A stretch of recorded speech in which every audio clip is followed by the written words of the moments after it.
ಯಮಾಯ ಧರ್ಮರಾಜಾಯ ಮೃತ್ಯವೆ ಚಾಂತಕಾಯ ಚ ವೈವಸ್ವತಾಯ ಕಾಲಾಯ ಸರ್ವಭೂತಕ್ಷಯಾಯ ಚ ಔದುಂಬರಾಯ ದಧ್ನಾಯ ನೀಲಾಯ ಪರಮೇಷ್ಠಿನೆ ವೃಕೋದರಾಯ ಚಿತ್ರಾಯ ಚಿತ್ರಗುಪ್ತಾಯ ವೈ ನಮೋ ನಮಃ.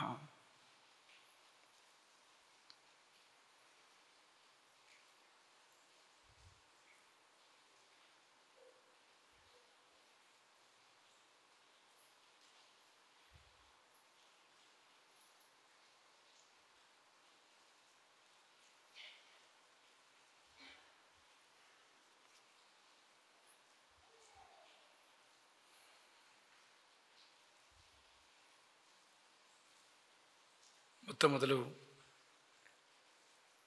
ಯಮಧರ್ಮರಾಜನಿಗೆ ಪ್ರಣಾಮಗಳನ್ನು ಸಲ್ಲಿಸೋಣ. ಸಕಲ ಸೃಷ್ಟಿಯ ದಂಡಾಧಿಕಾರಿ ಅವನು. ಈ ಲೋಕದಲ್ಲಿ ನಾವು ಆರಕ್ಷಕರನ್ನು ಕಾಣ್ತೇವೆ, ಆರಕ್ಷಕರಲ್ಲಿ ವರಿಷ್ಠಾಧಿಕಾರಿಗಳನ್ನು ಕಾಣ್ತೇವೆ. ಹಾಗೆ ಜಗತ್ತಿಗೆ ಒಂದು ಆರಕ್ಷಕ ಪಡೆ ಇದೆ ಅಂತಾದರೆ ಅದರ ವರಿಷ್ಠಾಧಿಕಾರಿ, ದಂಡಾಧಿಕಾರಿ, ಧರ್ಮಾಧಿಕಾರಿ ಯಾರು ಅಂದರೆ ಅದು ಯಮ, ದಕ್ಷಿಣ ದಿಕ್ಕಿನ ಅಧಿಪತಿ. ಒಂದೊಂದು ದೇವತೆಗಳಿಗೂ ಒಂದೊಂದು ಹಿನ್ನೆಲೆ ಇದೆ. ಇಂದ್ರಿಯಗಳ ಅಭಿಮಾನಿ ದೇವತೆ ಇಂದ್ರ. ಅಗ್ನಿಗೆ ಈ ಬೆಂಕಿ ಅಂತ ಏನು ಕಾಣ್ತೇವೋ ಪ್ರಪಂಚದಲ್ಲಿ, ಉಷ್ಣತೆ ತಾಪ ಅಂತ ಏನು ಕಾಣ್ತೇವೋ, ಅಭಿಮಾನಿ ದೇವತೆ ಯಾರು ಅಂದರೆ ಅದು ಅಗ್ನಿ. ಅದು ನೀರಿಗೆ ವರುಣ, ಗಾಳಿಗೆ ವಾಯು, ಹೀಗೆಲ್ಲ ಇದೆ. ಆದರೆ ಧರ್ಮಕ್ಕೆ ಒಂದು ಅಭಿಮಾನಿ ದೇವತೆಯಾಗಿರುವವನು ಈ ಯಮಧರ್ಮರಾಜ ಅಂತ.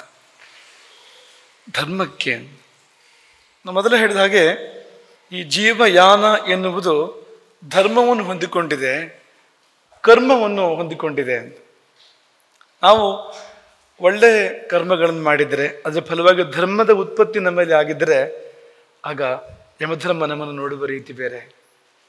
ಯಮಧರ್ಮ ಸೌಮ್ಯ ರೂಪದಿಂದ ಬರ್ತಾನೆ ನಮ್ಮ ಬಳಿಗೆ, ಚತುರ್ಭುಜನಾಗಿ, ಸೌಮ್ಯ ರೂಪಧರನಾಗಿ, ಪ್ರಸನ್ನ ವದನನಾಗಿ, ತುಂಬ ಪ್ರೀತಿಯಿಂದ ಬಳಿ ಬಂದು ನಮ್ಮನ್ನು ಬರಮಾಡಿಕೊಳ್ತಾನೆ, ಮಾತನಾಡಿಸ್ತಾನೆ ನಮ್ಮನ್ನು. ಅದೇ ನಾವು ಪಾಪಕರ್ಮಗಳನ್ನು ಮಾಡಿ ನಮ್ಮ ಹೃದಯವನ್ನು, ಆತ್ಮವನ್ನು ಕಲಂಕಿತಗೊಳಿಸಿಕೊಂಡು ಅವನ ಬಳಿಗೆ ನಾವು ಹೋದರೆ ಅವನ ಮಹೋಗ್ರವಾದ ರೂಪದ ದರ್ಶನ ಆಗ್ತದೆ ಅಂತ. ಆ ರೂಪದ ದರ್ಶನವೇ ಒಂದು ಶಿಕ್ಷೆ ಅಂತ. ಅದನ್ನು ನೋಡುವುದೇ ಒಂದು ದಂಡ ಎನ್ನುವಂಥ ಅತ್ಯುಗ್ರವಾದ, ಕರಾಲವಾದ, ಭೈರವವಾದ ರೂಪದ ದರ್ಶನ ಅವನು ಕೊಡುವಂಥದ್ದು. ಅದಕ್ಕೆ ಕಾರಣ ಏನಂದರೆ ನಾವೇ ಕಾರಣ. ಎರಡು ರೂಪಗಳು ಅವನಲ್ಲಿದೆ. ಯಾವ ರೂಪ ಬೇಕು ಅಂತ ಆರಿಸ್ಕೊಳ್ವಂಥವ್ರು ನಾವು ಹೊರತು ಬೇರೆ ಯಾರೂ ಅಲ್ಲ, ಅಲ್ವಾ? ನಮ್ಮ ಅಮ್ಮನಿಗೆ ತುಂಬ ಸುಂದರವಾದ ಮಂಗಲಮಯವಾದ ರೂಪವೂ ಒಂದಿರ್ತದೆ. ನಗನಗ್ತಾ ಪ್ರೀತಿಯಿಂದ ಭರವಸೆ ಎಳೆದುಕೊಳ್ತಾಳೆ, ಮಡ್ಲಲ್ಲಿ ಕೂರಿಸ್ಕೊಳ್ತಾಳೆ, ಆ ರೂಪ ಒಂದಿದೆ. ಇನ್ನು ಕಣ್ಣು ಕೆಂಪಾಗಿ ಕೈಯಲ್ಲಿ ಕೋಲು ಬಂದು ಇಂಥದ್ದೊಂದು ರೂಪ ಇದೆ, ಸ್ವರ ಎಲ್ಲ ಏರಿ. ಅದೆಲ್ಲಿಂದ ಬರೋದು? ನಮ್ಮಿಂದಲೇ ಅಂತ, ನಮ್ಮಿಂದಲೇ. ನಮ್ಮಮ್ಮ ರಾಜರಾಜೇಶ್ವರಿಯೂ ಆಗ್ಬೋದು, ನಮ್ಮ ಪಾಲಿಗೆ ಐಶ್ವರ್ಯ ಕೊಡ್ಬೋದು ಅವಳು.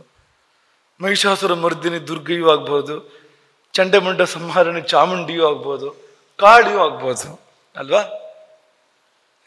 ನಾವು ಅದಕ್ಕೆ ಪ್ರೇರಕರು, ಪ್ರಚೋದಕರು ಯಾರು ಅಂದ್ರೆ ನಾವೇ. ನಮಗೆ ತಕ್ಕಂತೆ ಅಮ್ಮನ ರೂಪ ಬದಲಾವಣೆ ಆಗುವ ಹಾಗೆ ಯಮಧರ್ಮನದ್ದು ಕೂಡ ಹಾಗೆ ಅಂತ. ಹಾಗಂಥ ಯಮಧರ್ಮನನ್ನ ಮೊದಲು ನೆನೆದು ಈ ಜೀವಕ್ಕೆ, ನಮ್ಮ ಜೀವಕ್ಕೆ ಉತ್ತಮವಾದ ಗತಿಯನ್ನು ಕೊಡುವಂಥ, ನಚಿಕೇತನಿಗೆ ಸಾವಿನ ರಹಸ್ಯ ತಿಳಿಸಿಕೊಟ್ಟ ಹಾಗೆ, ನಚಿಕೇತನಿಗೆ ಸರಿಯಾದ ದಾರಿಯನ್ನು ಹಾಕಿಕೊಟ್ಟ ಹಾಗೆ ನಮಗೂ ಕೂಡ ಒಂದು ಒಳ್ಳೆ ದಾರಿಯನ್ನು ಹಾಕಿಕೊಡು. ನಿನ್ನ ದಂಡನೆಯಲ್ಲಿ ಸಿಕ್ಕಿ ನಮ್ಮ ಜೀವ ನಲುಗದಂತೆ ಆಗಲಿ ಅಂತ. ಅದರ ಬದಲು ನಮಗೆ ಪಶ್ಚಿಮ ದ್ವಾರವೋ, ಉತ್ತರ ದ್ವಾರವೋ, ಪೂರ್ವ ದ್ವಾರವೋ ಸಿಕ್ಕಿ ನಾವು ನಿನ್ನ ಊರಿಗೆ ತುಂಬ ಒಳ್ಳೆಯ ರೀತಿಯಿಂದ ಬರುವಂತೆ ಆಗಿ, ನೀನು ಸ್ವಾಗತ ಮಾಡುವಂತೆ, ಉಪಚರಿಸುವಂತೆ ಅಂಥ ಯೋಗವನ್ನು ಕೊಡು ಎಂಬುದಾಗಿ ನಾವು ಮೊದಲಾಗಿ ಪ್ರಾರ್ಥಿಸಿಕೊಳ್ಳಬೇಕು. ಅದೇ ಅದು ಯಮಾಯ ಧರ್ಮರಾಜಾಯ. ಇನ್ನು ಮೆಲುಕು ನಿನ್ನೆ ಇದ್ದು, ನಿನ್ನೆ ಬಹಳ ಹೊತ್ತು ನಾವು ಮಾತನಾಡಿದ್ರು ಕೂಡ ಬಹಳ ವಿಷಯಗಳನ್ನೇನು ಹಿಡಿದ ಹಾಗಿಲ್ಲ. ಒಂದು 3-4 ಬಿಂದುಗಳು ನಿನ್ನೆ ಮುಖ್ಯವಾದ ಬಿಂದುಗಳು, ಹಾಗಾಗಿ ಸ್ವಲ್ಪ ಸಮಯ ತಗೊಳ್ಳುವಂಥದ್ದು. ಒಂದನೇದು, ಈ ದೇಹ ನಾನಲ್ಲ.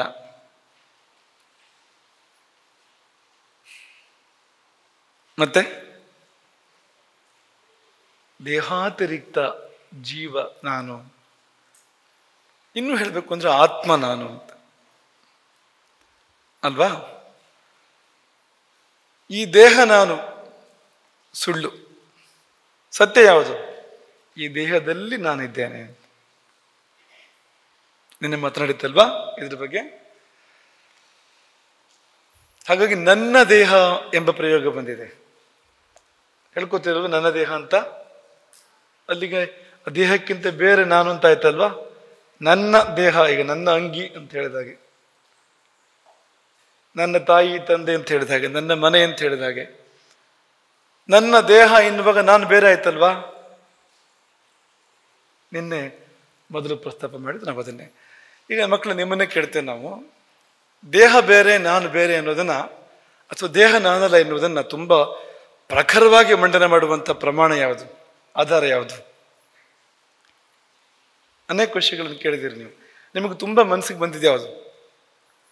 ದೇಹ ನಾನಲ್ಲ ಅನ್ನೋದನ್ನ ನಮಗೆ ಮನವರಿಕೆ ಮಾಡಿಕೊಡ್ತಕ್ಕಂಥ ಯುಕ್ತಿ ಯಾವುದು ಹೇಳ್ತೀರಾ? ನಿನ್ನೆ ನಾವು ಹೇಳಿದ್ದನ್ನೇ ಹೇಳ್ಬೇಕು ನೀವು. ಯಾವಾಗ ನಿಮಗೆ ನಿನ್ನೆ ಮನವರಿಕೆ ಆಯಿತು ದೇಹ ನಾನಲ್ಲ ಅಂತ, ಅಥವಾ ಮನವರಿಕೆ ಆಗಲೇ ಇಲ್ವೋ? ಹಾಗಿದ್ದರೆ ಎಲ್ಲಿ ನಿಮಗೆ ತುಂಬ ಶಕ್ತಿಶಾಲಿಯಾಗಿ ಮನವರಿಕೆ ಆಯ್ತದ?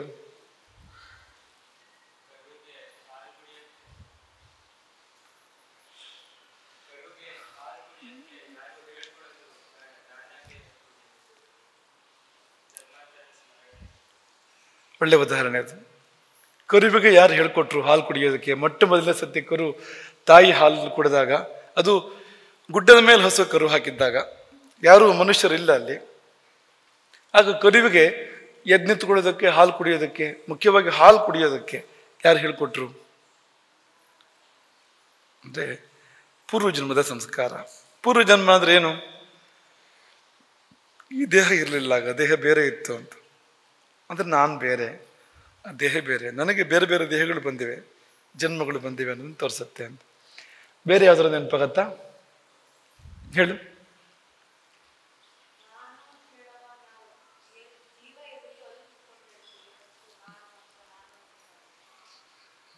ತುಂಬ ಸರಿಯಾದ ಇನ್ನೊಂದು ಉದಾಹರಣೆ ಅದು. ನಾನು ಅಂತ ನಾವೆಲ್ಲಿ ತೋರಿಸ್ಕೋತೀವಿ? ಹೀಗೆಲ್ಲ ತೋರಿಸ್ಕೊಳ್ಳೋದು. ಅದು ಏನಂತ ತೋರಿಸುತ್ತೆ ಅಂದರೆ ಎಲ್ಲಿದ್ದೀನಿ ನಾನು ಅಂತ. ನಾನು ಅಂತ ಬೇರೆ ಎಲ್ಲೂ ತೋರಿಸದೇ ಇರೋದ್ರಿಂದ ಅದೆಲ್ಲ ನಾನಲ್ಲ ಅಂತಾಯ್ತು. ಇಲ್ಲಿ ತೋರಿಸೋದ್ರಿಂದ ಇದು ನಾನು ಅಂತಾಯ್ತು. ಇದು ನಾನು ಅಂದರೆ ಮೇಲ್ಗಡೆ ಬಟ್ಟೆ ಇದೆ, ಬಟ್ಟೆ ನಾನು ಅಂತಲ್ಲ. ಅದು ಬಟ್ಟೆ ಅಡಿ ಚರ್ಮ ಇರ್ಬೋದು, ಅದು ನಾನು ಅಂತಲ್ಲ. ಅದರ ಕೆಳಗೆ ಮೂಳೆ ಇರ್ಬೋದು, ರಕ್ತ ಇರ್ಬೋದು, ಅದು ನಾನು ಅಂತಲ್ಲ. ಅಲ್ಲಿ ನಾನಿದ್ದೇನೆ ಅಂತ ಅನ್ನೋ ಸೂಚನೆ ಕೊಡ್ತಾ ಇದೆ ಅದು ಅನ್ನೋದನ್ನ ನಮಗೆ ಅರ್ಥ ಆಗತ್ತೆ ಅಂತ. ನಮ್ಮ ಹಾವಭಾವವೇ ಆಗಿದೆ ಅಂತ. ಮತ್ತೆ ಬೇರೆ ಏನಾದ್ರು ನೆನಪಾಗತ್ತಾ? ದೇಹ ನಾನಲ್ಲ, ದೇಹಾತಿರಿಕ್ತ ಜೀವ ನಾನು.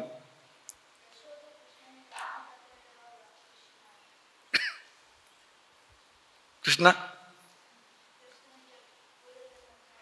ಸೌಮಿತ್ರೇ ಕ್ವಧನುರುಧನುರುಧನುರಿತಿ ವ್ಯಗ್ರ ಗಿರಫ್ ಪಾತುವಃ ಅಲ್ವಾ. ರಾಮೋ ನಾಮ ಬಭೂವ ಹುಂ ತದಬಲ ಸೀತಾ ಇತಿ ಹುಂ. ಈ ಥರ ಬರ್ತಾ ಹೋಗುತ್ತೆ ಕಥೆ. ಅದು ಕೊನೆಯಲ್ಲಿ ತಾಮಾಹರದ್ ರಾವಣ ಅಂತ ಬಂದಾಗ, ಸೀತೆಯನ್ನು ರಾವಣ ಕದ್ದೊಯ್ದ ಅಂತ ಬಂದಾಗ ಕೃಷ್ಣನ ಮುಖ ಬದಲಾಯಿತು. ಏನಾಯ್ತು ಕೃಷ್ಣನಿಗೆ? ರಾಮಾವೇಶ ಆಯ್ತು ಕೃಷ್ಣನಿಗೆ ಅಂತ. ಎಲ್ಲಿ ಧನಸ್ಸು ಅಂತ ಲಕ್ಷ್ಮಣನನ್ನು ಕರೀತಾನೆ ಅಂತ. ಅದು ಪೂರ್ವಜನ್ಮದ ಸ್ಮರಣೆ. ಆಯ್ತು, ಮುಂದಕ್ಕೆ ಹೋಗೋಣ.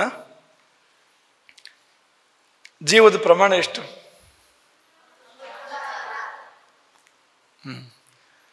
ನಿಮ್ಮ ತಂದೆಯವರ ಅಂಗುಷ್ಟದಷ್ಟು ಅಂತಲ್ಲ,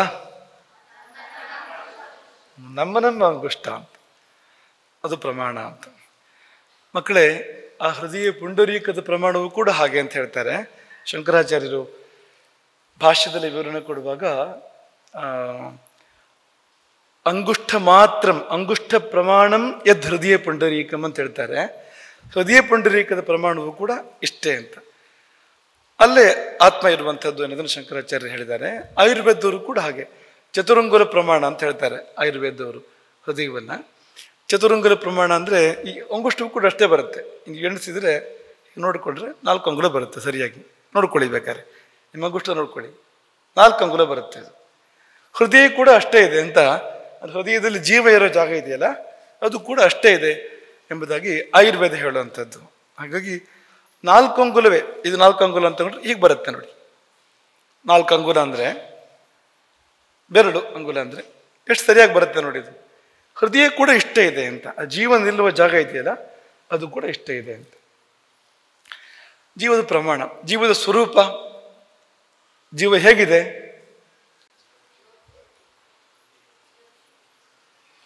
ಜೋರಾಗಿ ಹೇಳಬೇಕು. ಬೆಳಕಾಗಿದೆ. ಜೀವ ಅಂದ್ರೆ ಅಂಗುಷ್ಟದ ಗಾತ್ರದ ಬೆಳಕು, ಅದೊಂದು, ಅದೇ ನಾನು. ಆ ಬೆಳಕಿಗೆ ಸಾವಿಲ್ಲ. ಸರಿ ಇದೆ. ಹೊಗೆ ಬರ್ತಾ ಇರತ್ತಾ? ಜ್ಯೋತಿರಿವ ಅಧೂಮಕಃ, ಅಧೂಮಕಃ ಹೊಗೆ ಇಲ್ಲದ ಜ್ಯೋತಿ, ಕೆಂಡ ಕದಿರು ಇಲ್ಲದೆ ಇರುವಂತ, ಹೊಗೆ ಇಲ್ಲದೆ ಇರತಕ್ಕಂಥ ಜ್ಯೋತಿಯಂತೆ ಆತ್ಮ ಇರುವಂಥದ್ದು ಅಂತ ಆಯ್ತು. ಇದಿಷ್ಟು ನಿಮ್ಮ ಮನಸ್ಸಿಗೆ ಬಂದಿದೆ. ನಿನ್ನೆ ದೇಹ, ಜೀವ ಎಲ್ಲಿದೆ ದೇಹದಲ್ಲಿ ಅನ್ನೋದನ್ನು ವಿಮರ್ಶೆ ಮಾಡಿತ್ತು. ನಿನ್ನೆ ಎಲ್ಲಿದೆ ಜೀವ?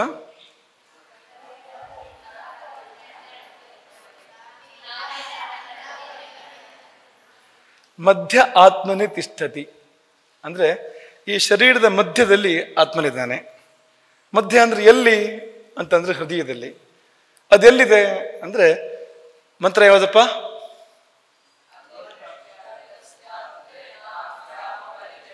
ಚಂದ ಹೇಳಿ, ಅದನ್ನ ಸ್ವರಯುಕ್ತವಾಗಿ ಹೇಳಿ.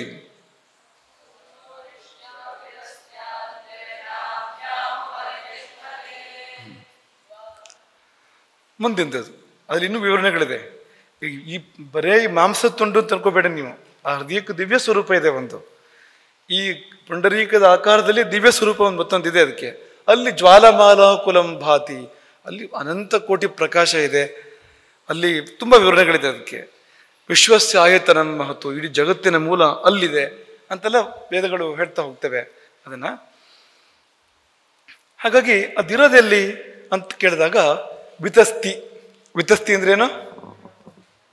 ವಿತಸ್ತಿ ದ್ವಾದಶಾಂಗುಲಂ, 12 ಅಂಗುಲಗಳು, ಅದು ವಿತಸ್ತಿ. ಅದು 12 ಅಂಗುಲ ಕೊರಳಿಂದ ಕೆಳಗೆ, 12 ಅಂಗುಲ ನಾಭಿಯಿಂದ ಮೇಲೆ. ಇಲ್ಲಿ ಬರುತ್ತೆ ಸರಿಯಾಗದು, ಸರಿಯಾಗಿ ಇಲ್ಲಿ ಬರುತ್ತೆ ಅದಂತ. ಹಾಗಾಗಿ ಇಲ್ಲಿ ಇಲ್ಲಿ ಇಲ್ಲಿ ಎಲ್ಲೂ ಇಲ್ಲ. ಇಲ್ಲಿ ಹೃದಯ ದೇಹದ ಮಧ್ಯದಲ್ಲೇ ಇರುವಂಥದ್ದು, ಕೊಂಚ ಎಡಕ್ಕೆ ಹೊರಳಿ ಇರುವಂಥದ್ದು ಹೃದಯ. ದೇಹ ಭಾಗ ಇದೆಯಲ್ಲ, ಹೃತ್ ಅನ್ನುವಂಥದ್ದು, ಹಾರ್ಟ್, ಅದು ಕೊಂಚ ಎಡಕ್ಕೆ ಹೊರಳಿ, ಮಧ್ಯರೇಖೆಯಲ್ಲಿ ಕೊಂಚ ಎಡಕ್ಕೆ ಹೊರಳಿ ಇರುವಂಥದ್ದು, ಅಲ್ಲಿದೆ ಜೀವ ಅಂತ.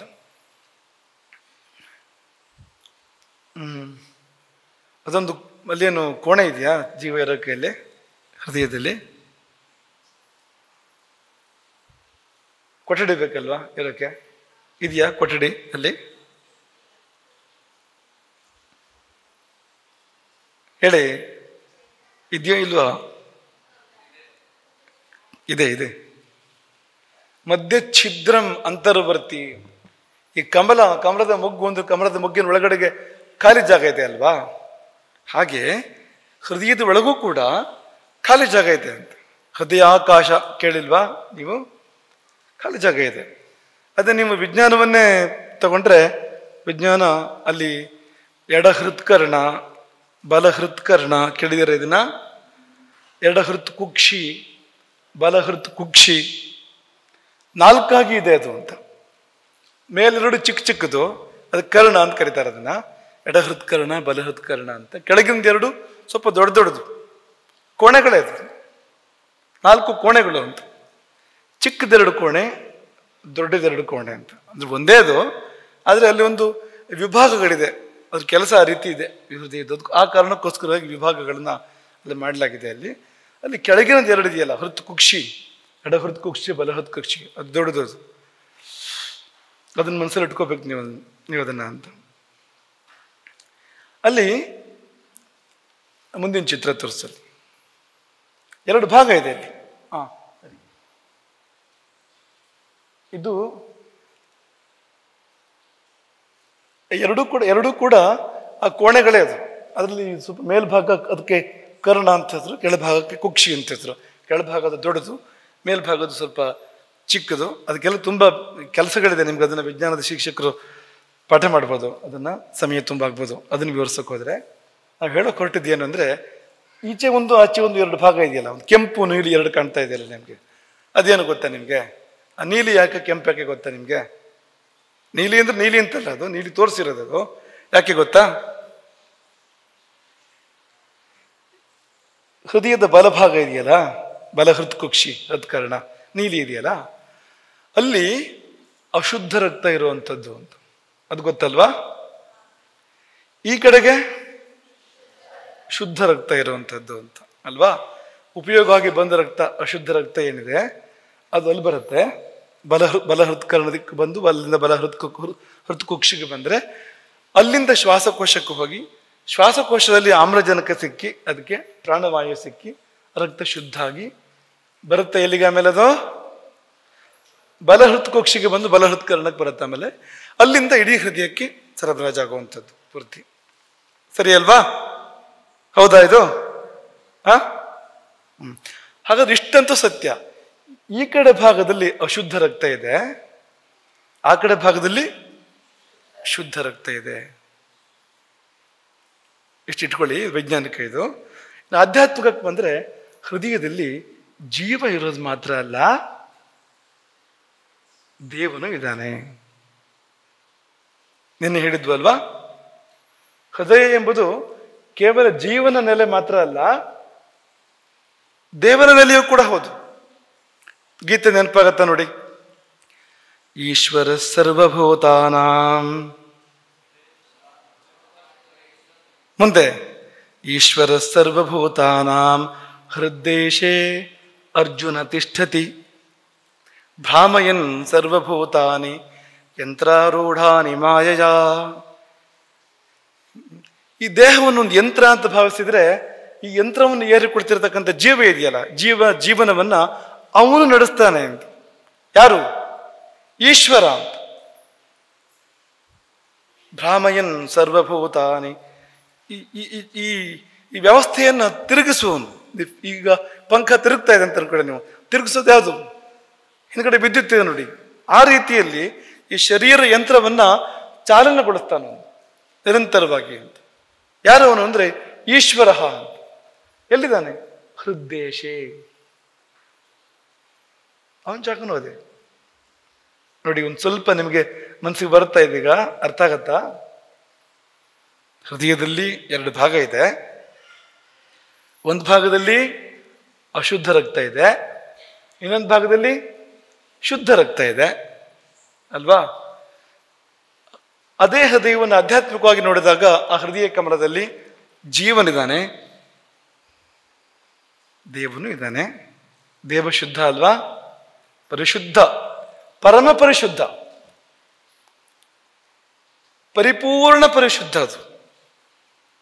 ಅದು ಚೈತನ್ಯ ಕೊಡುವಂಥದ್ದು, ಇಡೀ ಪ್ರಪಂಚಕ್ಕೆ ಚೈತನ್ಯ ಕೊಡುವಂಥದ್ದು. ಮತ್ತೆ ಅಶುದ್ಧ ರಕ್ತವೇ ಎಲ್ಲ ಕಡೆ ಹೋದ್ರೆ ಏನಾಗುತ್ತೆ? ಬದುಕೋದಿಲ್ಲ ಅವನು. ಹಾಗಾಗಿ ಅಶುದ್ಧ ರಕ್ತ ಜೀವ ಅಂತ ತಗೊಂಡ್ರೆ ನೀವು, ಶುದ್ಧ ರಕ್ತ ದೇವ ಅಂತ ತಗೊಂಡ್ರೆ, 2 ಇದೆ ಅಲ್ಲಿ. ರಕ್ತ ಅನ್ನೋದು ಚೈತನ್ಯ ಕೊಡುವಂಥದ್ದು, ಇಡೀ ಶರೀರಕ್ಕೂ 2 ಚೈತನ್ಯವೇ. 2 ಇದೆ, 2 ಒಂದೇ. ಜೀವ ದೇವ ಅಂತತ್ವ ಒಂದೇ ಅಂತ ಶಂಕರಾಚಾರ್ಯರು ಹೇಳುವಂಥದ್ದು. ರಕ್ತ ಅಂದ್ರೆ ರಕ್ತನೇ ಅಲ್ವಾ ಅದು? ಅದೇ ಅದು ಅಲ್ಲ, ಅದ್ವೈತವೂ ಇದೆ ಒಂದು. ಆದರೆ ಅದ್ವೈತಕ್ಕಿಂತ ಮುಂಚೆ ಅಲ್ಲೊಂದು ವಿಭಾಗವೂ ಕೂಡ ಇದೆ. ಅದ್ವೈತ ಅನ್ನೋದು ಆಮೇಲೆ ಆಗೋದು, ಶುದ್ಧ ಆದಮೇಲೆ, ರಕ್ತ ಶುದ್ಧ ಆದಮೇಲೆ ಆಗುವಂಥದ್ದು. ಅದಕ್ಕಿಂತ ಮುಂಚೆ ಇದು ಬೇರೆ, ಅದು ಬೇರೆ. ಹಾಗಾಗಿ ಮಧ್ಯೆ ಗೋಡೆ ಇರುವಂಥದ್ದು. ಈ ಎರಡು ಹೃದಯದ ಭಾಗಗಳ ಮಧ್ಯದಲ್ಲಿ ತೋರಿಸು ವಿಷ್ಣು ಅದನ್ನು. ಎರಡೂ ಹೃದಯದ ಭಾಗಗಳ ಮಧ್ಯದಲ್ಲಿ ಗೋಡೆ ಇರುವಂಥದ್ದು. ಒಂದು ಗೋಡೆ ಇದೆ, ಅಲ್ಲಿ ಬಿಳಿ ಕಾಣ್ತಾ ಇದೆ. ಅಲ್ಲಿ ಹೃದಯದ ಇದನ್ನ ಛೇದ ದೃಶ್ಯ ನೋಡಿದಾಗ ನಿಮ್ಗೆಲ್ಲ ಸರಿಯಾಗಿ ಗೊತ್ತಾಗತ್ತೆ ಒಂದು ಗೋಡೆ ಇರುವಂಥದ್ದು. ಹಾಗೆ ಜೀವ ದೇವನ ಮಧ್ಯೆ ಕೂಡ ಒಂದು ಗೋಡೆ ಇದ್ಬಿಟ್ಟಿದೆ. ಅದು ನಮ್ಮ ಅದು ಸೃಷ್ಟಿಗೆ ಅನಿವಾರ್ಯ ಅದು. ಆದರೆ ಅದು ಆ ಗೋಡೆ ಬೇರೆ ಮಾಡಿದೆ ನಮ್ಮನ್ನು. ಅದರಿಂದಾಗಿ ನಾವು ಬೇರೆ, ದೇವರು ಬೇರೆ ಆಗಿಬಿಟ್ಟಿದೆ. ಹೋಗಿ ನಾವು ಸೇರಬೇಕು. ಅಲ್ಲಿ ಸೇರಬೇಕಾದ್ರೆ ಶುದ್ಧ ಆಗಬೇಕಾಗತ್ತೆ ಅಂತ. ಶುದ್ಧ ಆದರೆ ಅಲ್ಲಿ ಹೋಗಿ ಸೇರ್ಬೋದು ಅಂತ. ಆ ಪಾಠವನ್ನು ನಮ್ಮ ಹೃದಯವೇ ನಮ್ಗೆ ಹೇಳ್ತಾ ಇದೆ ಅಂತ, ಈ ಪಾಠವನ್ನು ಅಂತ. ಚೆನ್ನಾಗಿ ನೀವು ಮನಸ್ಸಲ್ಲಿ ಇಟ್ಕೋಬೇಕಿದೆಲ್ಲ ಅಂತ. ಹಾಗಾಗಿ ಜೀವನ ಇರುವುದು ಅಲ್ಲೇ, ದೇವನ ಇರುವುದು ಅಲ್ಲೇ. ಜೀವ ಅಂದರೆ ಏನು ಅಂದರೆ ಇನ್ನೂ ಶುದ್ಧ ಆಗಿಲ್ಲ, ಶುದ್ಧ ಆಗಬೇಕು. ದೇವ ಅಂದರೆ ಪರಮ ಪರಿಶುದ್ಧ, ಅದು ಪರಿಪೂರ್ಣ ಅದು ಅಂತ. ಚಿಕ್ಕದೊಂದು ವಿಡಿಯೋ ಇದೆ ನಿಮ್ಗೆ ನೋಡೋದಕ್ಕೆ, ನೋಡ್ಬೋದು ನೀವು ಅದನ್ನು. ಅದು ಹೇಗಾಗತ್ತೆ ಅನ್ನೋದನ್ನು ತೋರಿಸಿದ್ದಾರೆ.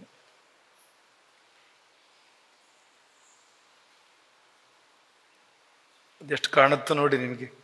ಮಧ್ಯೆ ಬಂತು ಬಹುಶಃ. ಇದೇ ವಿಷಯ ಇರೋದು, ಬೇರೆ ಏನಿಲ್ಲ.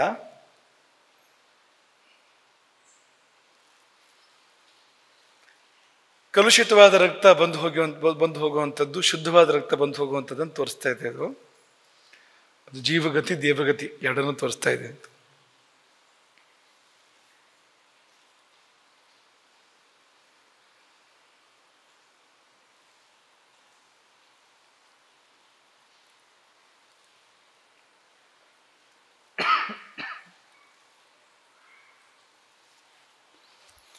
ಆಯ್ತು, ಇದು ನಿನ್ನೆಯ ಮೆಲುಕು. ಇದು ಸಾಕು,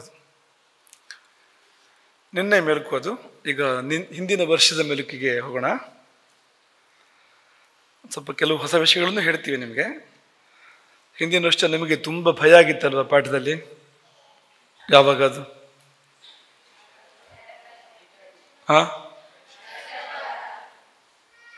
ಪಾಠ ಮೊದಲೆಲ್ಲ ತುಂಬ ಚೆನ್ನಾಗಿತ್ತು, ಆಮೇಲೆ ನೋಡಿ ಶುರುವಾಯ್ತು ಅದು. 100 ಚೇಳು ಕಚ್ಚಿದಂಥ ಅನುಭವ ಅಂತ ಬಂತಲ್ವಾ? ಎಲ್ಲಿ ಅದು? ಪಾಪಿ ಸಾಯುವಾಗ 100 ಚೇಳು ಕಚ್ಚಿದ ಅನುಭವ ಆಗತ್ತೆ ಅವನಿಗೆ ಅಂತ. ನಮ್ಗೆ ಈ ವರ್ಷ ಅಷ್ಟು ವಿಸ್ತಾರ ಮಾಡೋ ಮನಸ್ಸಿಲ್ಲ ನಮಗೆ. ಅದನ್ನು ಕಳೆದ ವರ್ಷ ಹೇಳಿದೆ, ಅದನ್ನು ವಿಸ್ತರಿಸಿ. ಈ ವರ್ಷ ನಿಮ್ಮ ನೆನಪಿನ ಪರೀಕ್ಷಿಸಂಥ ಯೋಚನೆಗಳಿರುವಂಥದ್ದು ನಮಗಷ್ಟೇ, ಎಷ್ಟು ನಿಮ್ಗೆ ನೆನಪಿದೆ ಅಂತ ಅಷ್ಟು ಮಾತ್ರ. ಆದರೆ ಅದಕ್ಕಿಂತ ಮುಂಚೆ ನಿಮಗೊಂದು ವಿಷಯ ಹೇಳಬೇಕು. ಈಗ ಜೀವಯಾನ ಅಂದರೆ ಜೀವ ದೇಹವನ್ನು ಬಿಟ್ಟು ಇನ್ನೊಂದು ದೇಹಕ್ಕೆ ಹೋಗೋ ಸಮಯದಲ್ಲಿ ಏನೇನಾಗುತ್ತೆ ಅದನ್ನು ಮುಖ್ಯವಾಗಿ ನಾವು ಕಳೆದ ವರ್ಷವೂ ಕೂಡ ಅದ್ರ ಮೇಲೆ ನಾವು ಗಮನ ಕೇಂದ್ರೀಕರಿಸಿರೋಂಥದ್ದು. ಅದೇ ಮರಣ ಅಂತ ತಗೊಂಡ್ರೆ, ಈ ಮರಣ 2 ವಿಧವಂತೆ. ಸುಖದ, ದುಃಖದ. ಇನ್ನೊಮ್ಮೆ ಹೇಳ್ತೀರಾ ಏನಂತ? ಮರಣ 2 ವಿಧ. ಒಂದು ಸುಖದ, ಇನ್ನೊಂದು ದುಃಖದ. ಸಂಕಟದ ಮರಣ ಒಂದು, ಸಂತೋಷದ ಸಂತೃಪ್ತಿಯ ಮರಣ ಒಂದು. 2 ತರಹ ಮರಣ ಇದೆ. ನಿಮ್ಗೆ ನಂಬಿಕೆ ಬರುತ್ತಾ ನಾವು ಹೇಳಿದ್ದು? ಮರಣ ಅಂದ್ರೆ ಸಂಕಟ, ಮರಣ ಅಂದ್ರೆ ದುಃಖ, ಮರಣ ಅಂದ್ರೆ ನೋವು ಮಾತ್ರ ಅಂತ ಸಾಮಾನ್ಯವಾಗಿ ಲೋಕದಲ್ಲಿ ವಾಡಿಕೆ ಇರುವಂಥದ್ದು. ಆದರೆ ಹಾಗಲ್ಲ, ಸುಖದ ಮರಣವೂ ಇದೆ, ದುಃಖದ ಮರಣವೂ ಕೂಡ ಇದೆ. ಅಂಟಿರದವನ ಮರಣ ಸುಖದ, ಅಂಟಿರುವವನ ಮರಣ ದುಃಖದ. ಅರ್ಥ ಆಗ್ತಾ ಇದೆಯಾ? ಯಾರಿಗೆ ತುಂಬ ಅಂಟಿದೆಯೋ ಅವನ ಮರಣ ದುಃಖದ, ಯಾರಿಗೆ ಅಂಟಿಲ್ಲವೋ ಅವನ ಮರಣ ಸುಖದ. ನಮಗೆ ದುಃಖದ ಮರಣದ ವಿಷಯ ಹೇಳೋಕ್ಕಿಂತ ಮೊದಲು ನಿಮಗೆ ಒಳ್ಳೆ ಮರಣದ ವಿಷಯನೂ ಹೇಳಬೇಕು ಅಂತ. ಜೀವಯಾನ ತುಂಬ ಚೆನ್ನಾಗಿ ಆಗೋಕ್ಕೆ ಸಾಧ್ಯ ಇದೆ ಅಂತ. ಈಗ ವಿಮಾನ ಹತ್ಬೇಕಾದ್ರೆ ನಮಗೆ ಬೇಜಾರಾಗತ್ತಾ? ಇಲ್ಲ ಅಲ್ವಾ? ಖುಷಿಯಿಂದ ಹತ್ತಿರಲ್ವಾ? ಅಂಥದ್ದು ಉಂಟು ಅಂತ. ಮರಣವನ್ನು ಪ್ರತೀಕ್ಷೆ ಮಾಡೋದು ಕೂಡ ಉಂಟು ಅಂತ, ಯಾವಾಗ ಬರುತ್ತೋ ಅಂತ. ಅಂಥದ್ದು ಉಂಟು ಅಂತ, ಖುಷಿಯಿಂದ. ನೆಂಟರನ್ನು ಪ್ರತೀಕ್ಷೆ ಮಾಡಿದ ಹಾಗೆ, ಅತಿಥಿಗಳನ್ನು ಪ್ರತೀಕ್ಷೆ ಮಾಡಿದ ಹಾಗೆ ಕಾಯ್ತಾ ಕೂರೋದು ಉಂಟು, ಯಾವಾಗ ಬರುತ್ತೆ ಅಂತ. ಅದೇ ಯಾವಾಗ ಬರುತ್ತೋ ಅಂತ ಭಯದಲ್ಲಿ ನಡಗೋದು ಉಂಟು. ಮರಣ 2 ಉಂಟು. ಯಾವಾಗ ಅಂದರೆ ಅಂಟಿದ್ದಾಗ ಅಂಟಿಲ್ಲದಾಗ ನಿನ್ನೆ ನಿಮಗೆ ಕೊನೆಯಲ್ಲಿ ಹೇಳಿದ್ದು. ಈಗ ಜೀವ ಹೃದಯದಲ್ಲಿದೆಯಲ್ಲ, ಮನಸ್ಸು ಕೂಡ ಅಲ್ಲೇ ಇದೆ. ಜೀವ ಎಲ್ಲಿರುತ್ತೆ ಮನಸ್ಸು ಅಲ್ಲೇ ಇರುತ್ತೆ. ಪ್ರಾಣ ಎಲ್ಲಿದೆ? ಹೃದಯ ಪ್ರಾಣ ಅಲ್ವಾ? ಅಮರ ನೆನಪಿದ್ಯಾ? ಪಂಚ ಪ್ರಾಣಗಳ ಸ್ಥಾನ ಹೇಳುವಾಗ ಹೃದಯ ಪ್ರಾಣದ ಸ್ಥಾನ ಎಲ್ಲಿ ಹೇಳಿದ್ದಾರೆ? ಒಟ್ಟಿಗೆ ಇರೋದದು. ಜೀವ, ಪ್ರಾಣ, ಮನಸ್ಸು, ಈ ಮೂರು ಒಟ್ಟಿಗೆ ಇರೋದು. ಜೀವ ಹೋಯ್ತು, ಪ್ರಾಣ ಹೋಯ್ತು, ಎರಡು ಬೇರೆ ಬೇರೆ ಅಲ್ಲ. ಜೀವ ಹೋಯ್ತು ಅಂದ್ರೆ ಪ್ರಾಣವೂ ಹೋಯ್ತು, ಪ್ರಾಣ ಹೋಯ್ತು ಅಂದ್ರೆ ಜೀವವೂ ಹೋಯ್ತು. ಯಾಕೆ ಗೊತ್ತಾ? ಈ ಪ್ರಾಣವೆಂಬುದು ಜೀವದ ವಾಹನ. ಮಹಾವಿಷ್ಣು ಏನು ನೇರಿ ಬರ್ತಾನೆ? ಅದು ಪ್ರಾಣಶಕ್ತಿ ಸ್ವರೂಪ. ಅದು ರಾಮ ಯಾರನ್ನೇರಿ ಯುದ್ಧ ಮಾಡ್ತಾನೆ? ಹನುಮಂತ ಏನು? ಮುಖ್ಯ ಪ್ರಾಣ ಅಲ್ವಾ? ಸುಮ್ನೆ ಪ್ರಾಣ ಅಂತ ಹೇಳ್ಬಿಡಿ ಹನುಮಂತನನ್ನ. ಮುಖ್ಯ ಪ್ರಾಣ ಅವನು. ಅವನು ಅಪಾನವಲ್ಲ, ವ್ಯಾನವಲ್ಲ, ಉದಾನವಲ್ಲ, ಏನೂ ಅಲ್ಲ. ಮುಖ್ಯ ಪ್ರಾಣ ಅವನು ಹನುಮಂತ ಅಂದ್ರೆ.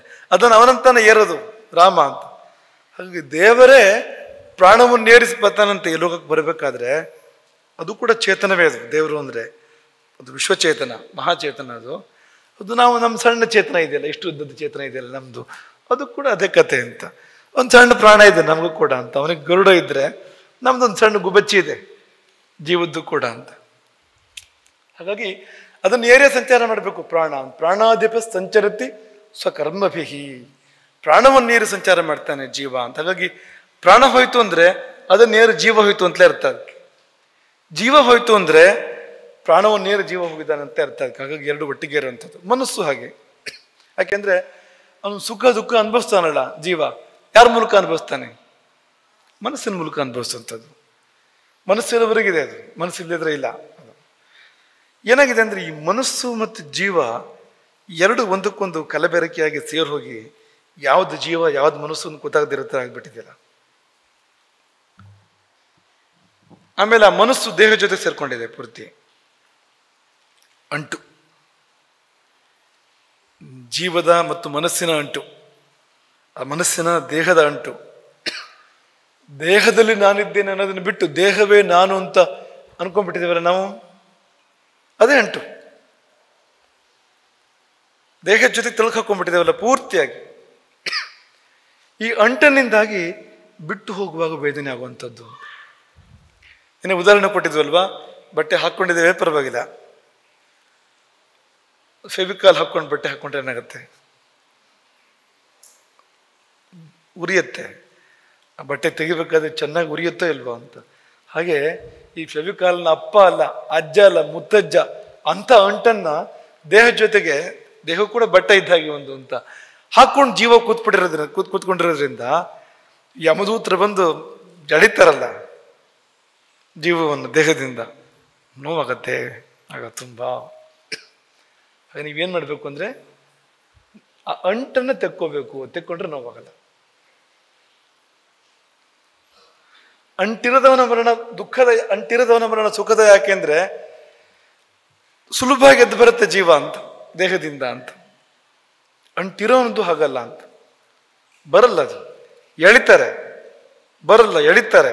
ಎಳಿಬೇಕಾದ್ರೆ ಕಿತ್ಕೊಂಡು ಬರುತ್ತೆ. ಕಿತ್ಕೊಂಡವನು ಹಾಗೆ ಸರ್ವಾಂಗ ಅಂತ, ಎಲ್ಲ ಕಡೆಯಿಂದ ಅಂತ.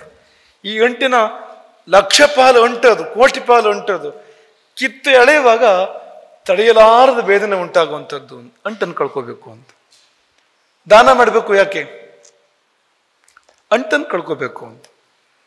ನಚಿಕೇತನ ಕತೆ ನೆನಪಿದೆಯಲ್ಲ ನಿಮಗೆ? ಪ್ರಿಯವಾದ್ದನ್ನು ಕೊಡಬೇಕು ಅಂದ್ರೆ ಅಂಟಿದೆ ಯಾವ್ದು ಅಂಥದ್ನೇ ಕೊಡುವಂತ ಅಭ್ಯಾಸ ಆಗ್ತಾ ಹೋಗುತ್ತೆ ನಿಮಗೆ ಅಂತ. ನಿತ್ಯ ದಾನ ಕಳೆದ ವರ್ಷ ಹೇಳಿದ ನೆನಪಿದೆ ನಿಮಗೆ? ಪ್ರತಿನಿತ್ಯ ದಾನ ಮಾಡಬೇಕು. ಒಂದು ದಿನ ಬಿಡದೆ ಪ್ರತಿನಿತ್ಯ ದಾನ ಮಾಡ್ತಾ ಇರಬೇಕು ಅಂತ.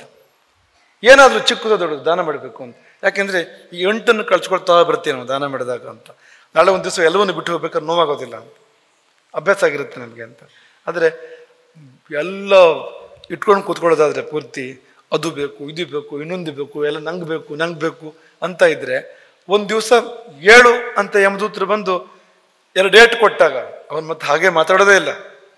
ಏಟು ಕೊಟ್ಟೆ ಮಾತಾಡೋದು, ಒದ್ದು ಮಾತಾಡೋದು. ದಾಸರೆಲ್ಲ ಹೇಳ್ತಾರಲ್ವಾ, ಮೆಟ್ಟಿ ತುಳಿದು ಹೊರಡರೆಂದು ಮೆಟ್ಟಿ ತುಳಿದು, ನೆನಪಿದೆ ನಿಮಗೆ ಅದು? ರಾಮನ ಭಜನೆ ಇದೆಯಲ್ಲ, ರಾಮನಾಮದ್ದು, ಹೊರಡರೆಂದು ಮೆಟ್ಟಿ ತುಳಿದು ಅಂತ ಬರುತ್ತೆ ನೋಡಿ ಇದರಲ್ಲಿ ಅಂತ ಎಲ್ಲ ಮಾಡ್ತಾರೆ ಅವರು. ನೋವಾಗತ್ತೆ ಆಗ ಅಂತ. ನಿಮ್ಗೆ 2 ಉದಾಹರಣೆ ಹೇಳ್ತೀವಿ. 2 ಆಗಿದೆ ನೋಡಿ. ಮರದ ಮೇಲೆ ಹಕ್ಕಿ ಬಂದು ಕೂತ್ಕೊಂಡಿದೆ, ಸಮಯ ಬಂದಾಗ ಹಾರು ಹೋಗುತ್ತದು. ನೋವಾಗತ್ತ? ಅದಕ್ಕೆ ನೋವಾಗತ್ತಾ?